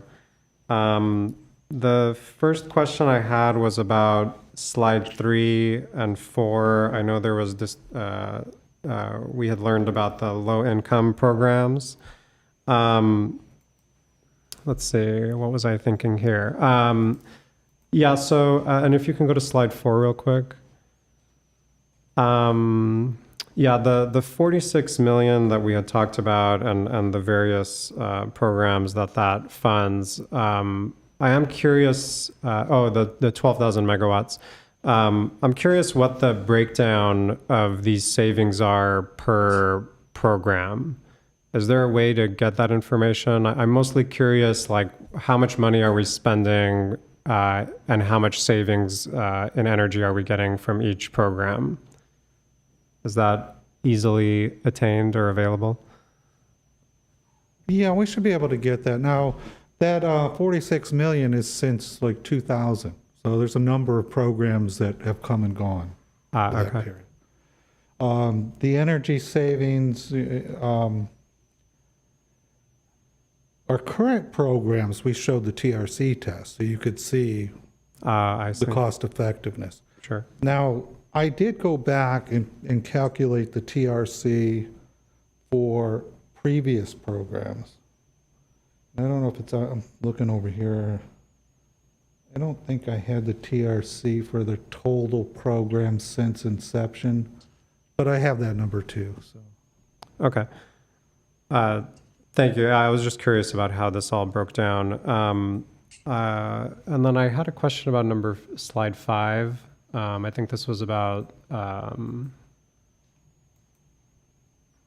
so the solar number that was installed, I'm curious how much of that is on city property or is city solar? I imagine it's very low, and that's why I'm asking. I'm curious if we know the number to that. I trying to think if do we have any city solar sites? I don't believe we do, no. Okay, it's an important. We had looked at 15 years ago, looking to put solar at Civic Center parking lot, the parking garage here and other places.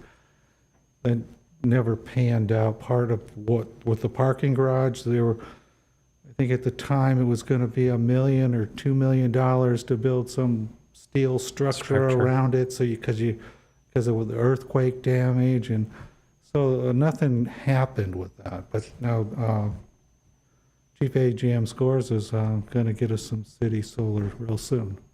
Sure. Okay, that's an important, the number is 0. The number is important to highlight because it is something we'll want to track as part of our climate action plan, to have some kind of metric for, we expect or we would like to see X number of megawatts of city-owned solar by 2030, for example. So I just wanted to make sure we're keeping an eye on that. Slide number 9. And I think this goes back to some of the comments that Heike was making, the 17,000 households. I had brought this up at the previous meeting, or presentation from GWP on the water side.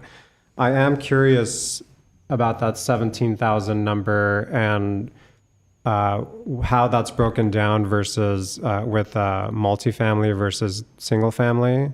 I would really like to know that number because I think that would be a good indicator for understanding whether low-income folks are really utilizing the program. Sure. Yeah. I don't believe we have that number. I think we looked for that, did we not? And there was never any breakdown between single family or multifamily. I know for a period of time, when we first started this program, the company that was implementing, we had them go out and target multifamily units, and they would go out and do all the apartments in buildings and stuff. But unfortunately, we don't have the data that designates how many of those were resident, single family, and how many were multifamily. Well, I assume you know which addresses you've served, and just by having a unit number, you would be able to distinguish whether it's single family or not.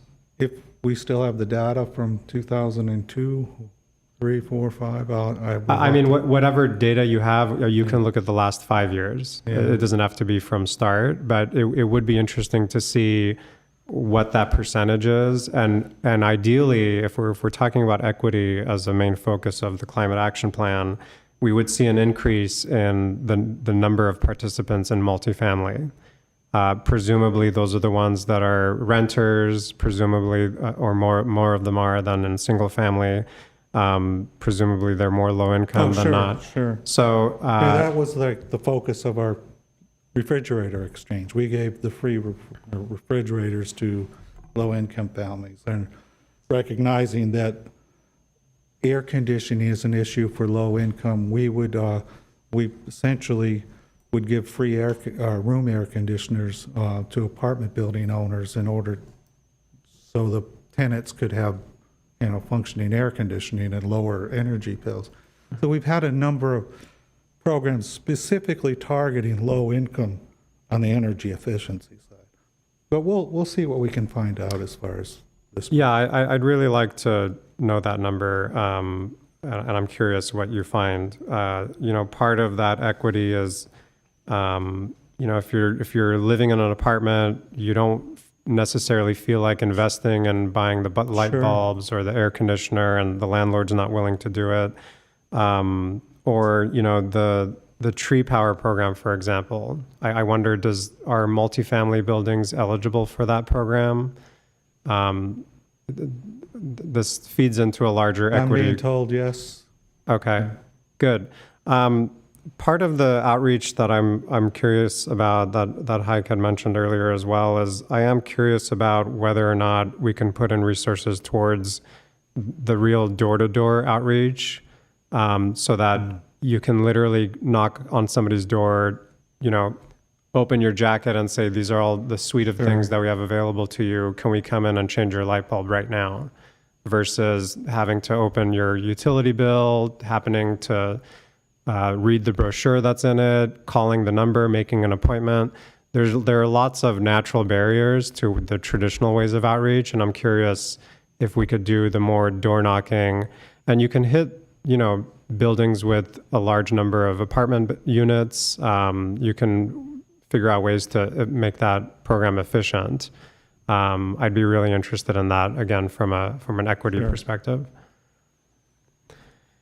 Okay, can we go to slide 19?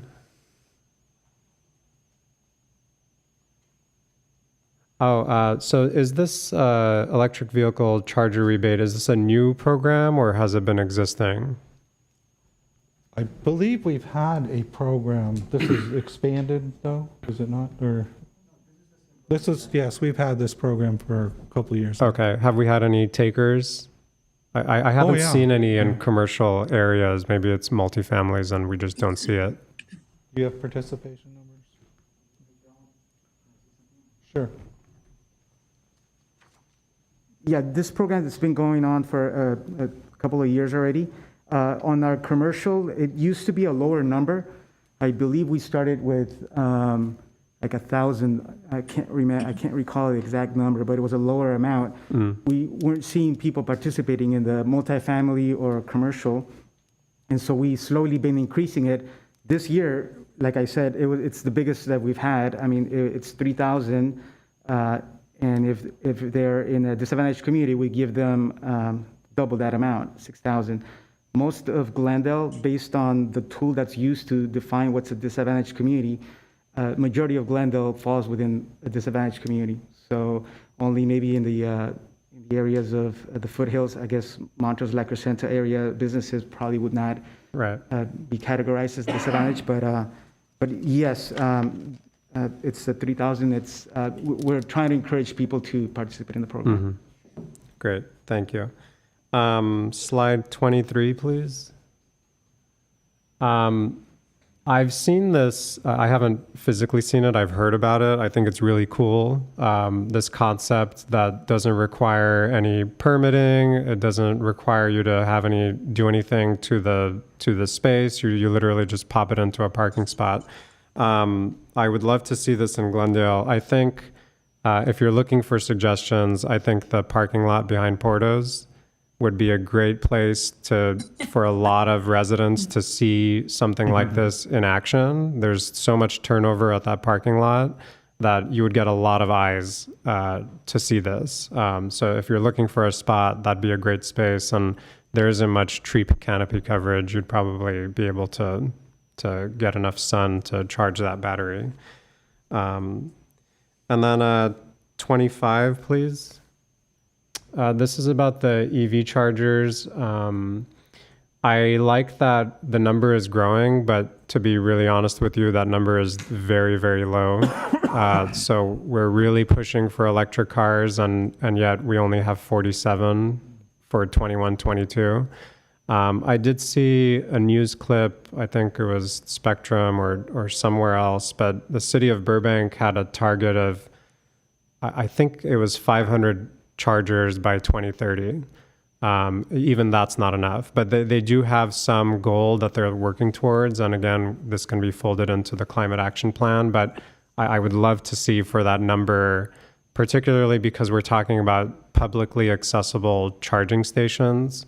And the fact that many people in multifamily units don't have access to a charger, we really need more than 77 in the year 2023 to really encourage people to buy EVs. So I don't know if you have a comment in response to that, but my hope is we see a lot more. 27, please. Another question about the owner's engineer properties assessment. So this is not simply an assessment to determine whether or not the property is viable. This is more complex than that. That'll help us determine how many megawatts on site, all of that. It'll be part of the package. Yes, Chairperson and Commissioners. Yes, this is a very technical-oriented review. So we're going to have a structural and then also electrical review to see how much can be added. And we'll be looking at the other issues that come up with. The structural becomes a big issue as we try to put EV on roofs on top of parking structures. This will evaluate all of the properties that we have, and then we get a prioritized list. Right now, the schedule shows that by next summer, we should have a prioritized list. Now, what that gives us is also the development plans and specifications. We would then budget the projects, go out for bids to actually do the construction. But it would be then planned. It would be something that we would have a schedule for. It would be vetted through all the different city organizations, GWP, and then, ultimately the city council as we're going out for projects. So. Great, thank you. And just a couple follow-ups. I assume that the 100 property list includes reservoirs? Yes, we do include those. Okay, and does it also include the hillsides that the city owns? I know that we own a lot of hillsides, Verdugo Mountains, on the other side of the 2 freeway. There's a lot of open space in the city, and I wonder if those are considered. Some of the open spaces are looked at, not hillsides per se. We do have the spoils pile in Grant Park, the parking sports complex off the 2 freeway. Any open spaces like that the city owns are on that list. And we got all these city departments, police, fire, the parking lots near Glendale Community College. So all the open spaces, city-owned. So all the city-owned properties are there. Now, one example is we had the Alex Theater in there. Well, that one, when we looked at it, the structure isn't very strong, and there isn't much roof space. So I suspect those will be recommended not to have solar. In fact, it would be detrimental to the building as a historical building to add anything like that there. Sure. So that's why we're going through it. So it's a comprehensive review. Sure. My question, though, is I guess you're not including hillsides because my question is really about undeveloped land. So we do own a lot of land in the mountains, and I'm curious if that's just part of this contract or not. No, right now it isn't, but it's, you guys could recommend, but we're going with the properties that we own proper where standard photovoltaic structures can be built. Sure. Yeah, on the hillsides it would be more challenging. There's technologies out there that profess to put suspension and things at very odd angles, but it would be difficult. And I would suspect that there may be environmental reviews as well. Sure, So. and I know it would be a hot topic, but I had to ask the question. Thank you. And slide 28, this is about Franklin. I'm happy to hear about the 590. I heard a much lower number just a couple weeks ago. So I'm glad that's picking up. I enrolled just, I think it was last week or 2 weeks ago, I finally was able to get in. I encourage the other commissioners to get on board if you haven't already or if you're able. So based on the 2 events that we had in the summer, are you able to project out if the program is doing well, should we reach that expected enrollment number with Franklin? So in other words, was there some kind of analysis on a per enrollee basis that we've saved so much energy that we feel comfortable with this program moving forward? Based on our analysis, just based on these two events in here, it is an effective program.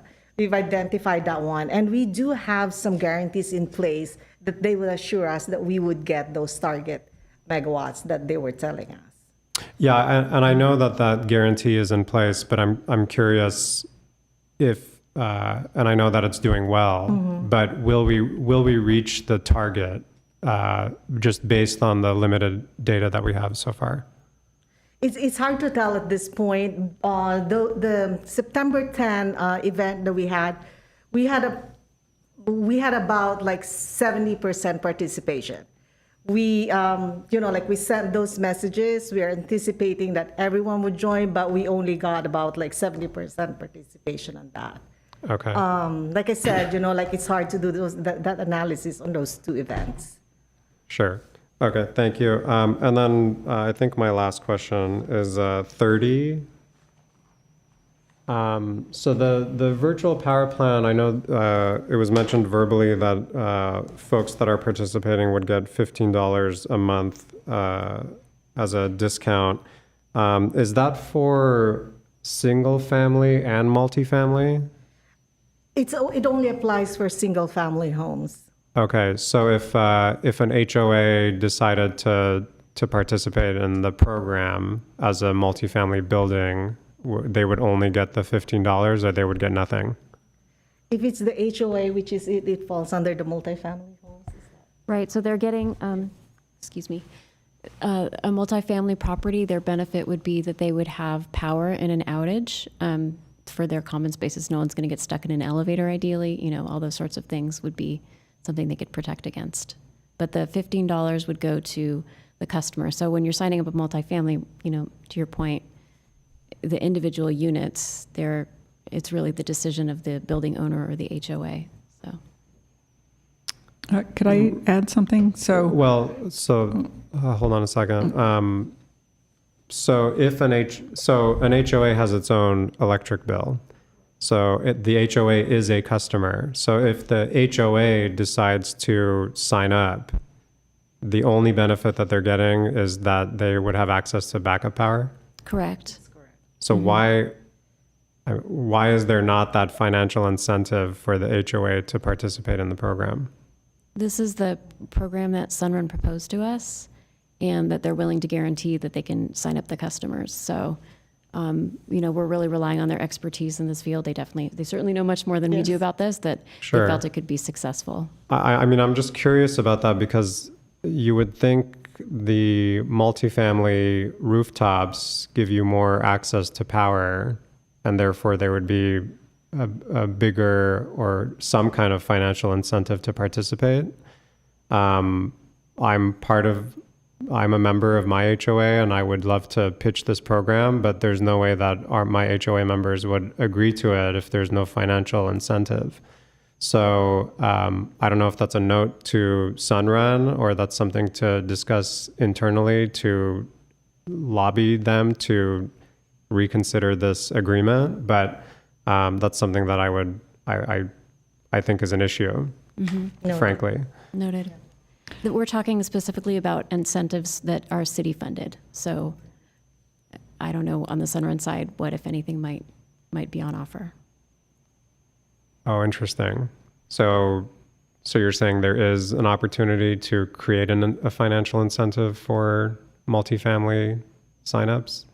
Well, I think that would be part of Sunrun's, effort to make them programs successful. They obviously feel that they've got a winning formula.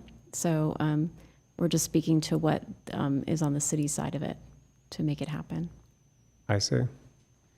Okay. That's all that I had, Rondi, if you wanted to follow up. Thank you. I was concerned about the whole multifamily thing as well. The city commissioned a demographic study back in 2015 when they were deciding to have voting districts for Glendale College Board of Trustees and the Glendale Unified School Districts. So I don't know if you've looked at those recently, but I imagine they haven't changed a lot since then. But south of the 134, which is half the population of Glendale, like over 100,000 people, 80% live in multifamily housing. So you're going to have a hard time hitting goals without really thinking about how you're going to deal with multifamily housing. And also 80% of the people below the 134 speak a language other than English at home. So we're going to have to think outside the box and how you're going to communicate with people. Also, I noticed I was on a road trip last month and traveling through, I think it was Arizona, I saw a big billboard where they were advertising their version of the demand response program. So I haven't seen any GWP billboards. Is there maybe city-owned billboards that we could advertise cheaply and maybe in a very graphically oriented form that would be easy for non-native speakers of English to understand, and that could possibly point them to a website or something like that. So I am a little concerned about how some of these programs are going to work when they're excluding, in a lot of cases, the folks that live in multifamily housing. Thank you. Great, thank you. Do you have any other comments? Alec, I have a quick one. Yes, go ahead, Jennifer.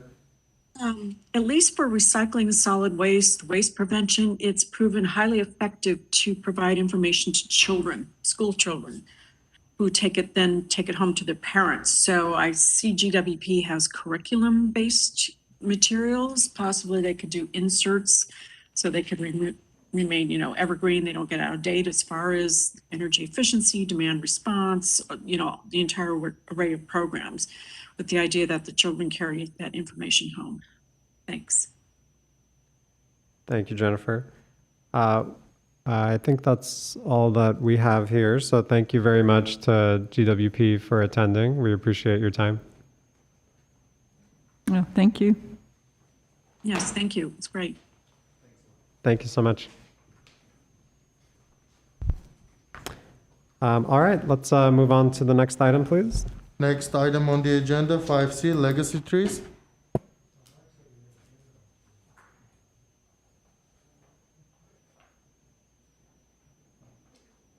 So if we just have a minute. Sure.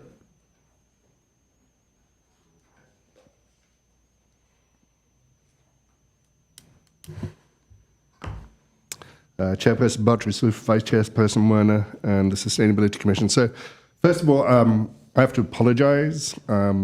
It was my understanding that the Commission just wanted an informal report back on some of these programs. So I misunderstood that, so that's why it wasn't agendized formally, to provide the Commission a more in-depth report. So, yes, so I do apologize for that. So, in terms of the legacy trees, there is no formal legacy tree program. So what I did is on September 21st,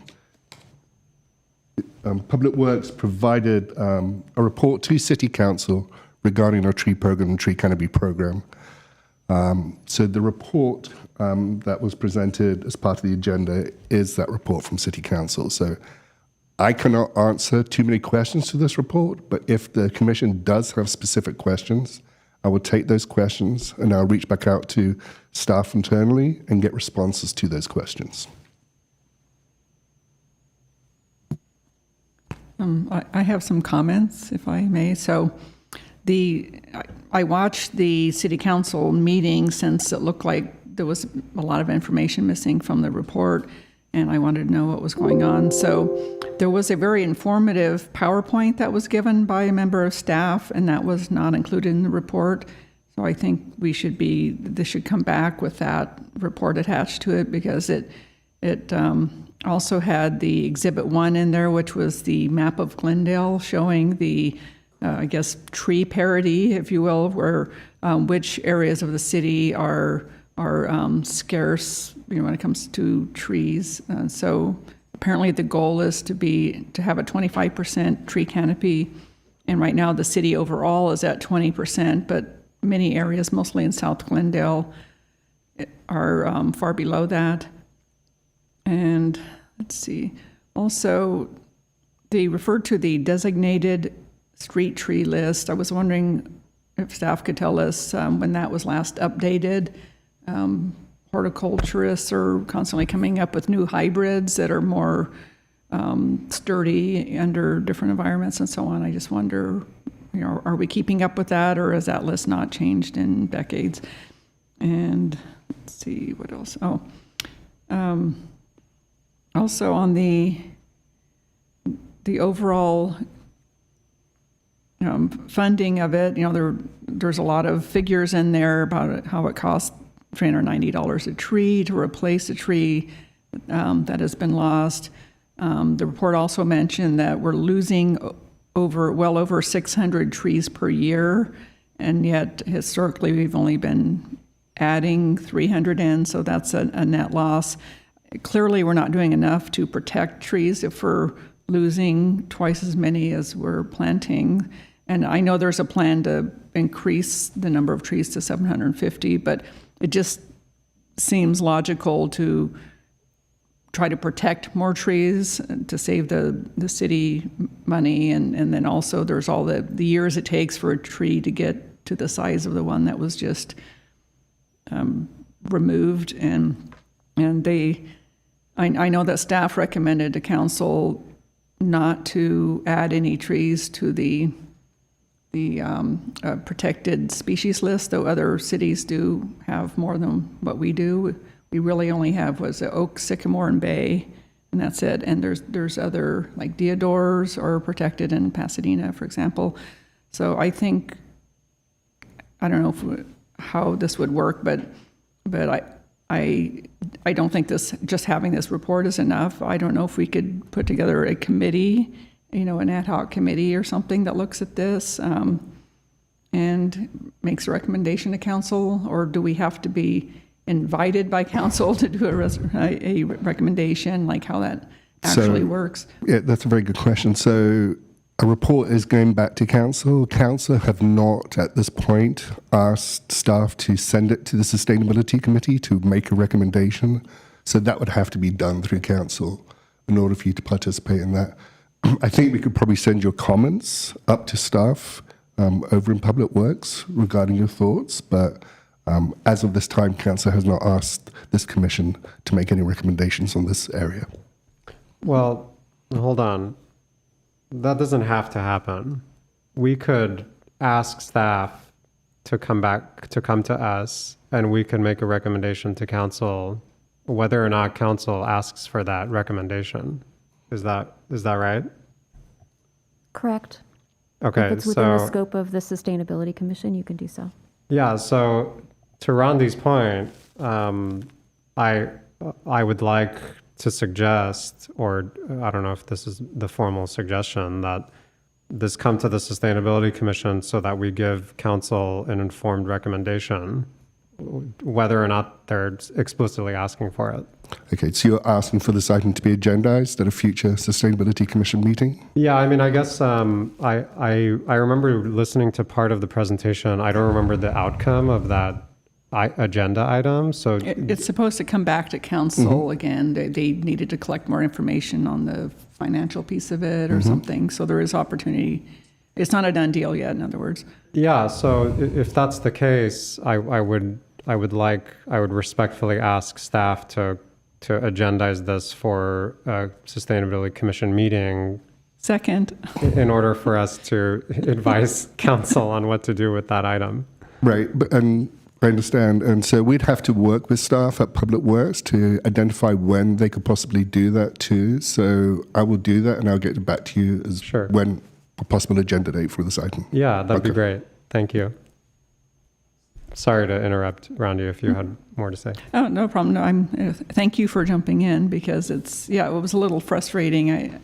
I feel like we're not getting invited to the party on some of these things, and this is why we're here, right? And there is expertise on this commission that I think would be useful. And I think to some extent, it's just, we're a new commission. It just probably didn't occur to them to say, hey, why don't we get a recommendation from sustainability? So I think, it wasn't anything deliberate or whatever, but I just feel like before they decide not to add any trees, that it needs to be looked at a little more closely. And it seemed like staff was kind of driving them in one direction, and I think it deserves a better look than that. I know that trees are important to, all of us, and the city says trees are very important. We were called a tree city for the longest time. I don't know if we still qualify for that, but there's just a lot. We've lost a lot of trees through the drought, and we need to do better about informing the public that even though they're supposed to water their lawns less and on certain days or something, they do have to deep water their trees. Replacing a mature tree is expensive, and a lot of people just aren't doing it, and these trees are dying. A tree fell over in the Adams Square Mini Park a couple months ago, and there's a sycamore tree right now that's leaning dangerously towards the historic gas station. I noticed last weekend. I just feel like the trees, they can't speak for themselves, so we need to speak for them, and I think this should be a priority for our commission. Thank you. And I'll say so far I've had a very positive experience with our urban forestry folks. They've been very responsive. As a pedestrian that lives in South Glendale and somebody that walks a lot, there are so many bald spots, and it's so inhospitable in some places to walk, especially in the summer months. And so every time I am corresponding with staff, it's always been a positive experience. So I'm very thankful for that. And I think because of that reception, I think it would be great for the commission to learn more about the program, to understand what the city's doing, and potentially provide feedback and direction to council on how we can move forward to have more trees in the city, which is so essential. And to protect existing trees. Yeah. So there was it wasn't a motion and a second, but do you need anything further from us to, okay, thank you. Great. Okay, so does that address item 5C? Was that the extent of our discussions for that? Okay. I think we're fine as long as it's coming back to us at a later time, so, okay. Thank you. Let's move on to the next item. Item 5D, Earth Day 2022. Chair Bartrasif and Vice Chair Werner and the Sustainability Commissioners. So we want to start planning for Earth Day 2022 now, because we know that April will come here sooner than what we think. We're already October already somehow. So yeah, it's a very open, so we're looking for the Commission's suggestions on things we can do to celebrate Earth Day. I think it'd be a great opportunity for the Commission to be out there in front of the public too, if they want to do that, so at some type of event. Some of the key things that we want from previous events that we found fairly successful, and I'm sorry this is not showing up effectively, if you couldn't make it smaller, potentially. We always like to try and do an education component to any of our outreach events. We also try and like to do an action component too, as part of the education component, and also a recognition component where possible. So we try and get the community involved as much as possible. These events, we'll try to reach out to the community as much as possible. So this is something that we just put together for last year. So just, if you go to the next one, please. So here's some of the kind of action items. We made them very simple, very small, things that, it's easy for people to get hold of, easy little actions for people to take to make improvements. Next. Again, that's the same thing. Specifically, we wanted to tackle climate change and talk about climate change issues. Next.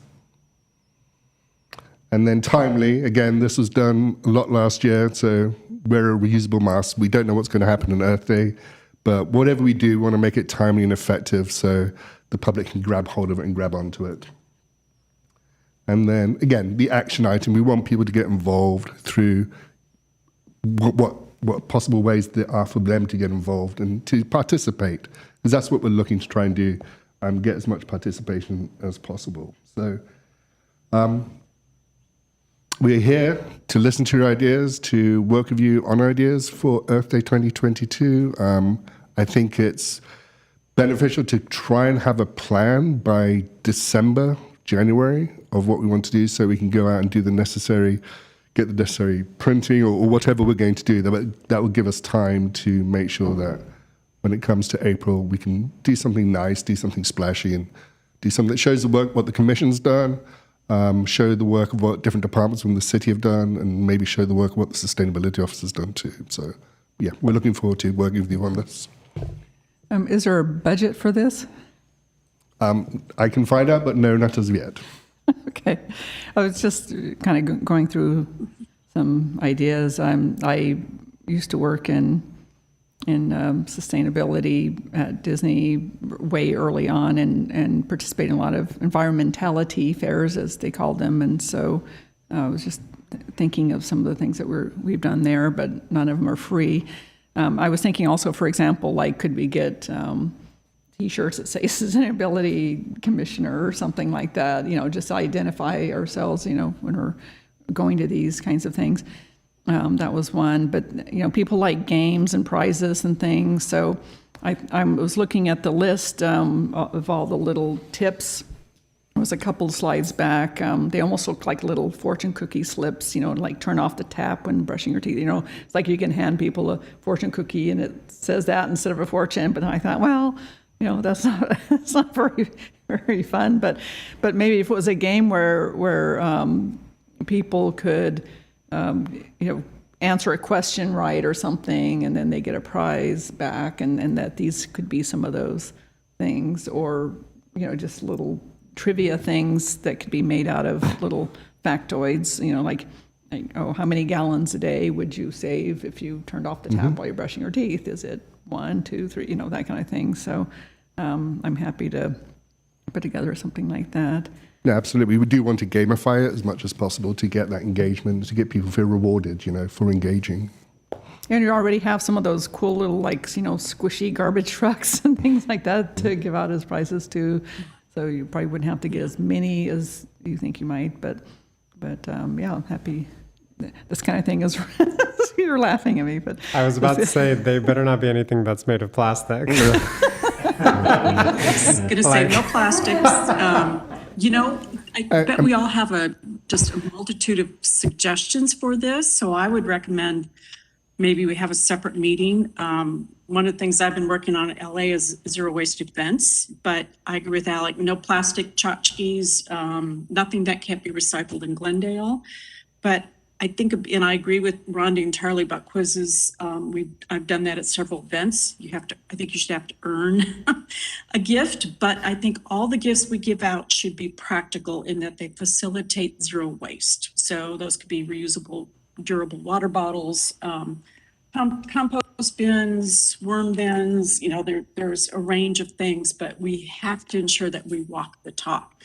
And T-shirts are great, but they can't be polyester because those shed microplastics. So I would suggest that maybe those that want to get involved in this, that we have a separate meeting or all submit ideas by a certain date. Because I think we could be here all night talking about this, which would be fun, but. So maybe I would recommend to the chair, I think we can do this if we want to get a subcommittee of some of the commission members to work on this. I'd leave that up to you there. That would limit us to 2 commissioners. I'd have to find out. Why don't we just suggest ideas under different topics? And David, it would be really helpful, though. You're going to need some sort of a budget to purchase anything worthwhile purchasing. I can ask that question. Yeah, and I think, I don't know how the subcommittee will work. I imagine there's more than 2 of us that want to be involved. But I will say that I would really like to see Earth Day more as like a day of action rather than another expo where we're distributing information, we're hoping that people do X, Y, Z. I feel like we're in an age of information overload, and while I like the pledges and I like the commitments, I feel like this is an opportunity for the city to show the residents what the city's doing. rather than asking the city or asking residents, the city asking residents to do X, Y, Z. So I'm imagining something like a tree planting event or a tree distribution event, or we've been talking a lot about park space in South Glendale. If we could maybe do a demonstration, like a pop-up park in a city-owned parking lot that the city's considering converting into a park. I know that's been a discussion in recent weeks. Something that showcases to our residents that we are doing something rather than the other way around. So I don't know what to. We don't need to talk about specifics and take hours talking about that, but that's the theme that I would like to go forward with, is rather than having a bunch of people come to an event, generating this waste, whether it's recyclable or not, spending hundreds, if not thousands of dollars on things we're going to give to people that they're just going to throw away. I'd rather invest in trees that people are going to take home and plant, or we do the planting ourselves. If our urban forester folks comes to us and says, hey, we have a concentration of bald spots or empty tree wells in South Glendale, why don't we do a blitz on Earth Day and plant 50 trees on one day? Like something that gets our hands dirty. I would really like to see something like that, rather than asking people to come, giving them things, and then they go home with a bunch of pamphlets kind of activity. So that's my personal preference. So I think maybe if the commissioners want to send ideas to me, and then you can discuss them at the next commission meeting, because I think it has to be done in public. I don't know. So under Brown Act rules, certainly. So I think individually, if you want to send me your ideas. Did a litter cleanup a couple months ago. Sorry, That's what was that, another Jennifer? Action item, maybe departments can. Oh, I'm sorry. I was going to say the GEC did the litter pickup cleanup a couple months ago. Maybe that's something, if we want activities for residents to participate in, or city department staff could sign up for something like that also. And I would ask the commissioners for advice on organizations that we may want to partner with, that we can reach out to provide that information. Sure. Yeah, and I think, the obvious one would be Glendale Environmental Coalition, but I know Glendale Beautiful participates in Arbor Day, and they do tree plantings. Bike Walk Glendale. Walk right? Bike Glendale could be a partner. There's lots of organizations, and I guess for the sake of time, it would be on us as commissioners to send your notes and comments to David so that he can compile this, and maybe next month. Do you want to synthesize those notes and maybe come to us with maybe a few proposals just based on the feedback you've gotten? And hopefully by then you'll... I think that may run afoul of the Brown Act. I hate to say it. Okay. It sounds ridiculous, but that would be a serial meeting where you're each sort of meeting through, David. So you may just have to agendize it and, be thinking of your ideas and bring them to the next meeting. I think what I was suggesting is that we independently send our comments to David. Correct. Is that still creates that problem under the Brown Act? That's Sorry Brown to say. Act? Mm-hmm. Yeah. interesting? Okay, so how should we go about doing this? So I think, as Ms. Godina says, think about it. We'll agendize it for the next meeting, and then we can have a lively debate on some great ideas, and you guys can choose. I thought of another thing too, and I noticed when I was reviewing this, but I didn't see any reference to my favorite subject, the peak energy program. So I think they could take an opportunity of actually having computers there at a station, and I've done this before with like Race for the Cure and so on, where like people actually sign up right there. So you have a computer that's got a hotspot or something, and people can go online, sign up for the peak energy program right then and there, and also maybe have other signups for maybe sponsoring a tree, that kind of thing. Apparently there's a program for that is not well known in the city, and might get some headway there. And maybe there's a giveaway if you sign up or something too.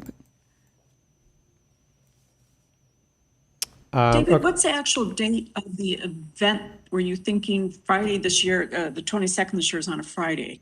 Are you thinking a 3-day, a 1-day event? Did you Again, have we're that? just in the early planning stages of this right now, so we haven't thought Okay. through all of those Any logistics. actual date yet? Okay. Again, the commission can provide Okay. guidance on that. Okay, so let's brainstorm independently to ourselves, and we'll come back to the next public meeting and continue to share our thoughts. May Okay. I ask a question? Since we probably will come with lists as long as our arms, can we share our documents during the next meeting? Or exchange, or send them to David after we discuss them? I'd hate to have somebody take notes, replicate stuff that we'll already have written down. Why don't we create like a shared spreadsheet?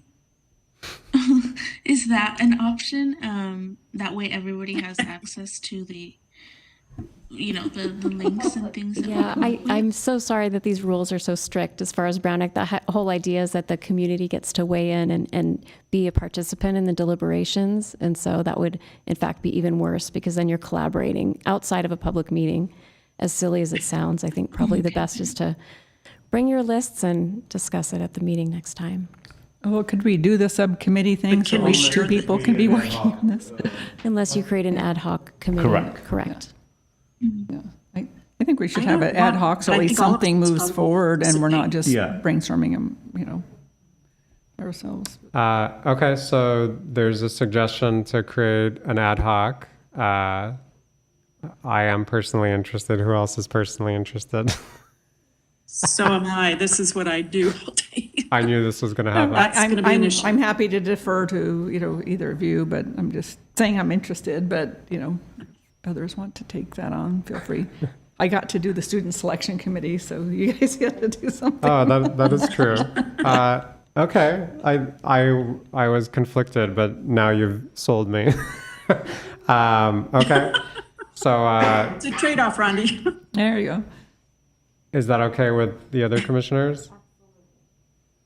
Okay, so does that need to be formalized somehow, or? Question, the ad hoc committee can't be the majority. Right. So 2 members, but are we taking into consideration the student ex officio members? So can we also involve one of the ex officio members? So, because technically, They are members we're of a your body of 7. They're members of your legislative body, correct? Then yes, you can have, as long as you don't have a quorum of your members. Correct. Yeah. So technically, we can involve one of the ex officio members as well. So Yes. my suggestion would be the 2 commissioners and plus an ex officio member. I'll leave it up to the 2 to decide who wants to be part. Can I be a part of it? Yeah, Yeah. you spoke first. Well, technically, someone else spoke first. Well, yeah. But her idea was shut down. But the shared document. But I'll leave it between the 2 of you.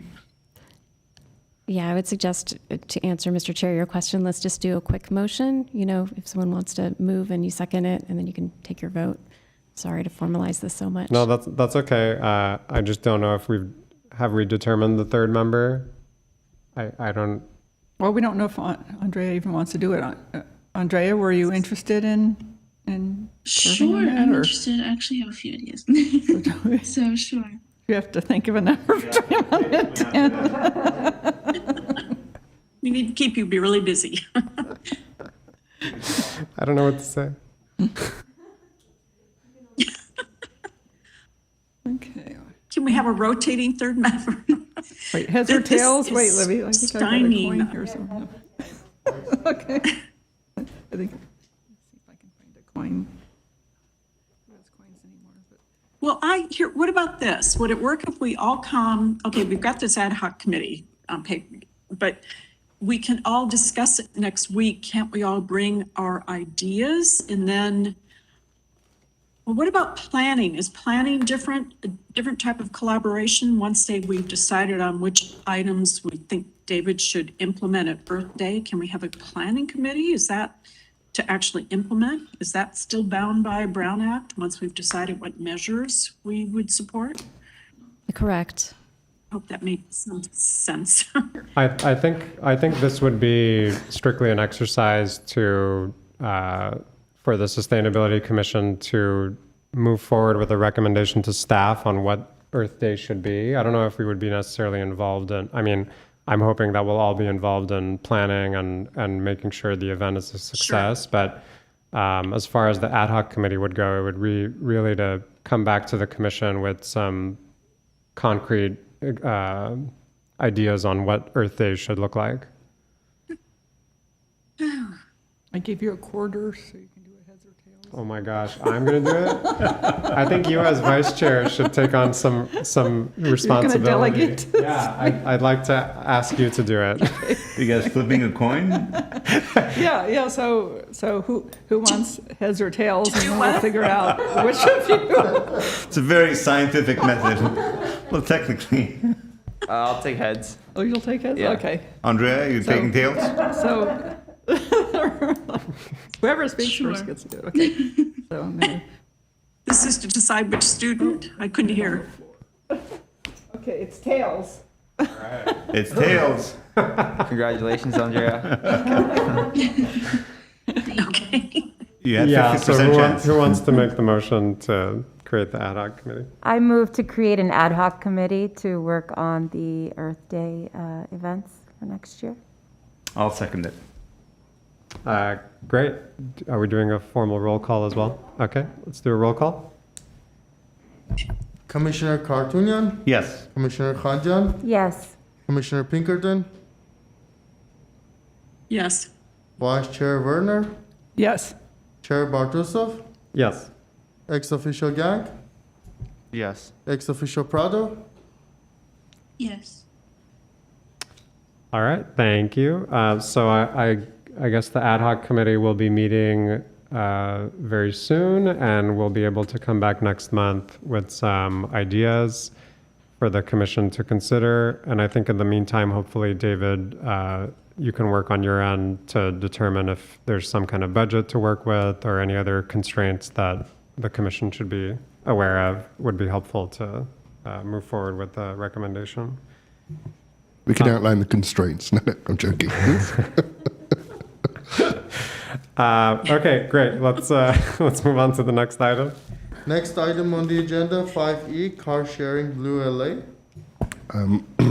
Chairperson Bartrosov and Sustainability Commissions, the chair had asked me to look into this. We have reached out to Blink Mobility, who runs the car sharing LA program. We've yet to hear a response back from them. The question to them is like, how would cities get involved in this program? So once we get that information, we can bring it back to the commission. So. That's great, and I know that I believe that the city of LA received a grant. I'm not sure from which agency or entity, but It was a cap and trade. Okay. So if it's helpful to connect with any folks on the LA side, feel free to just shoot me an email and I can make sure to make that connection. But thank you for giving us an update on that. Let's move on to the next item. Next item, 5F, food waste in airport, zero waste events. So as per the Sustainability Commission's request, I reached out to the Sustainable Burbank Commission and the Pasadena EAC. Staff from those commissions responded to me. Specifically, Burbank, they had reached out to the airport and talked to them about several years ago about AB 1826, but they haven't had any recent contact regarding food organics or the zero waste programs. We have reached out to Burbank Airport again, asking if the airport would be willing to host the commissioners on a tour regarding the zero waste or organics programs. Unfortunately, we've yet to hear back from the airport. reached out, as I said, to Pasadena too. They are not currently working in this space. Let me just verify that. They're not aware of anything that Pasadena's EAC is doing on these topics, but they've asked their commissioners to get back to me and respond to me. They haven't done so yet, so as soon as we get that information, we'll pass it on to the commission. Yes, you have a question, Jennifer? Just a comment. Yeah, I've got contacts on both those commissions. They're both mostly focusing on single-use items. Surfrider Foundation plans to approach the Burbank Airport Commission soon. And I've just emailed my contact at Surfrider to find out the status, if they've made contact. Because not only food waste, but I also wanted to look into the possibility of reusable food containers being offered by the food vendors in Burbank, since that's a closed environment. So let me see what I can narrow down with Surfrider, because let's see, 2 of our council members are on the airport commission, are they not? And then I think there's a CEO or an executive director. David, is that who you contacted? Was the CEO or executive director? No, I contacted Burbank Airport, their facilities department, because. Facilities. Okay. Yep. Okay. So maybe we have to bump it higher up, would be my guess. So I'll follow up and get back to everybody about what's going on with that. If you just get back to me, please, to save the Brown Act violation. Or at a public meeting, Jennifer. Don't make her take her mask off again. Someday, yes. Great, okay. Thank you. Any other comments? Any other comments about this item? All right, thank you, David. Let's move on to the next item. Item number 6, Sustainability Office updates. So first of all, I'd like to give a lot of kudos to our intern, Milanis, who has worked really hard to develop our first sustainability newsletter, and she's done a fantastic job for October. So it's sustainability doesn't have to be scary. So we're trying to get people involved in that, and so we're going to share that with you, and I can send it out to you too. That's fine. Yeah, she worked really, really hard on this, and she did a fantastic job. So we're quite proud of this. And again, just this is why it's great to have young interns with agile minds, because they can come up with these. Is she still interning? She is. She is. Are you there, Mel? Hi, yes. Thank you so much, everyone. And if you aren't already, make sure to follow our Instagram. It's Glendale Sustainability. And we also made a Halloween post called Spooky Sustainability. There we go. See if we can make it a bit smaller. So yeah, so the first page, we just like a little bit about what is sustainability, and then as you go into the newsletter, it talks about some of our programs, and Mel's been really good, like Ghost Energy, and so she's themed it all around the whole October Halloween theme. So as I said, we're proud of this. We're looking forward to get it out. Do you want to go to the next page? And I'll send it to you so you can read it. But yeah, she's done a great job. So thank you, Mel, for all your work on this. Yes, great work. Thank you. Thank you so thank much. you. And just for you, Rondi, the Peak Savings Program is in there as well. Yay! Oh, great. Your best intern ever. I'm interested to see what you're going to do for Thanksgiving. You might get recruited onto the Earth Day committee at this Yes, rate. exactly. Great, thank you.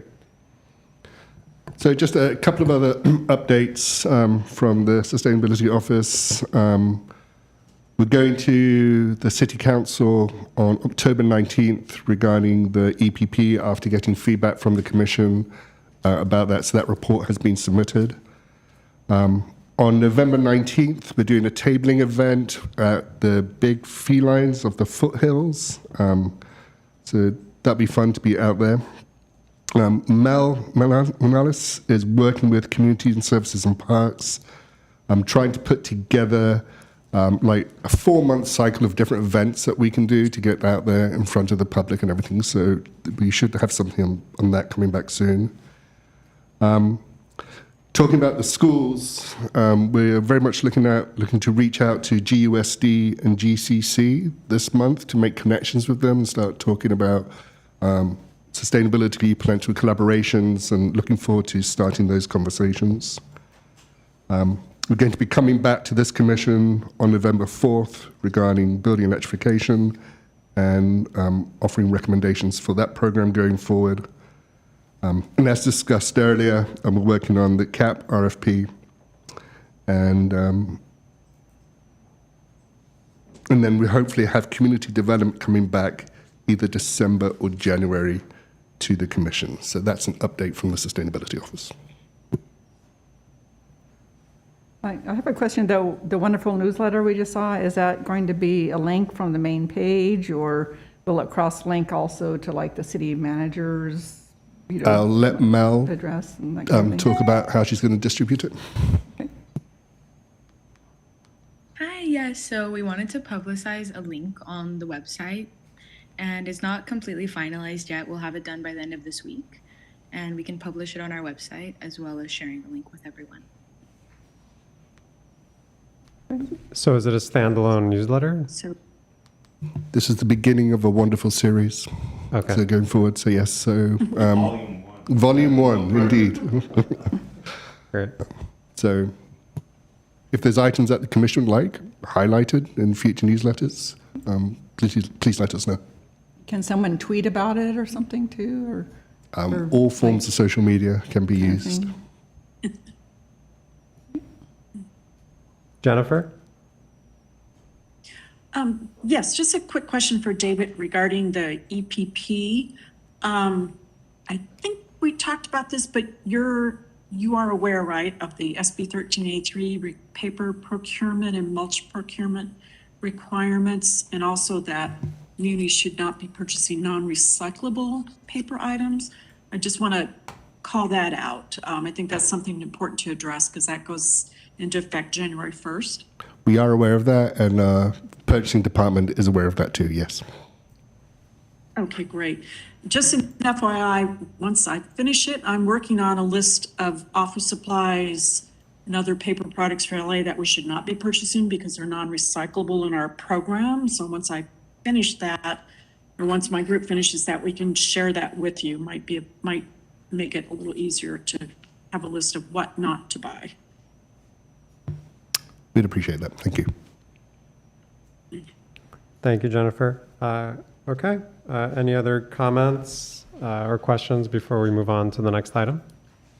Could we be informed when the wonderful newsletter is uploaded to the website? Because I like to post on Nextdoor. I can post out to thousands of people at once and provide a link to that. So. Yeah, we'll be sure. Great.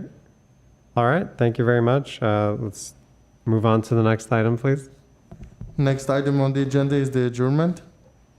Move to adjourn. Thank you. Second. We're adjourned at 8:22 p.m. Thank you so much.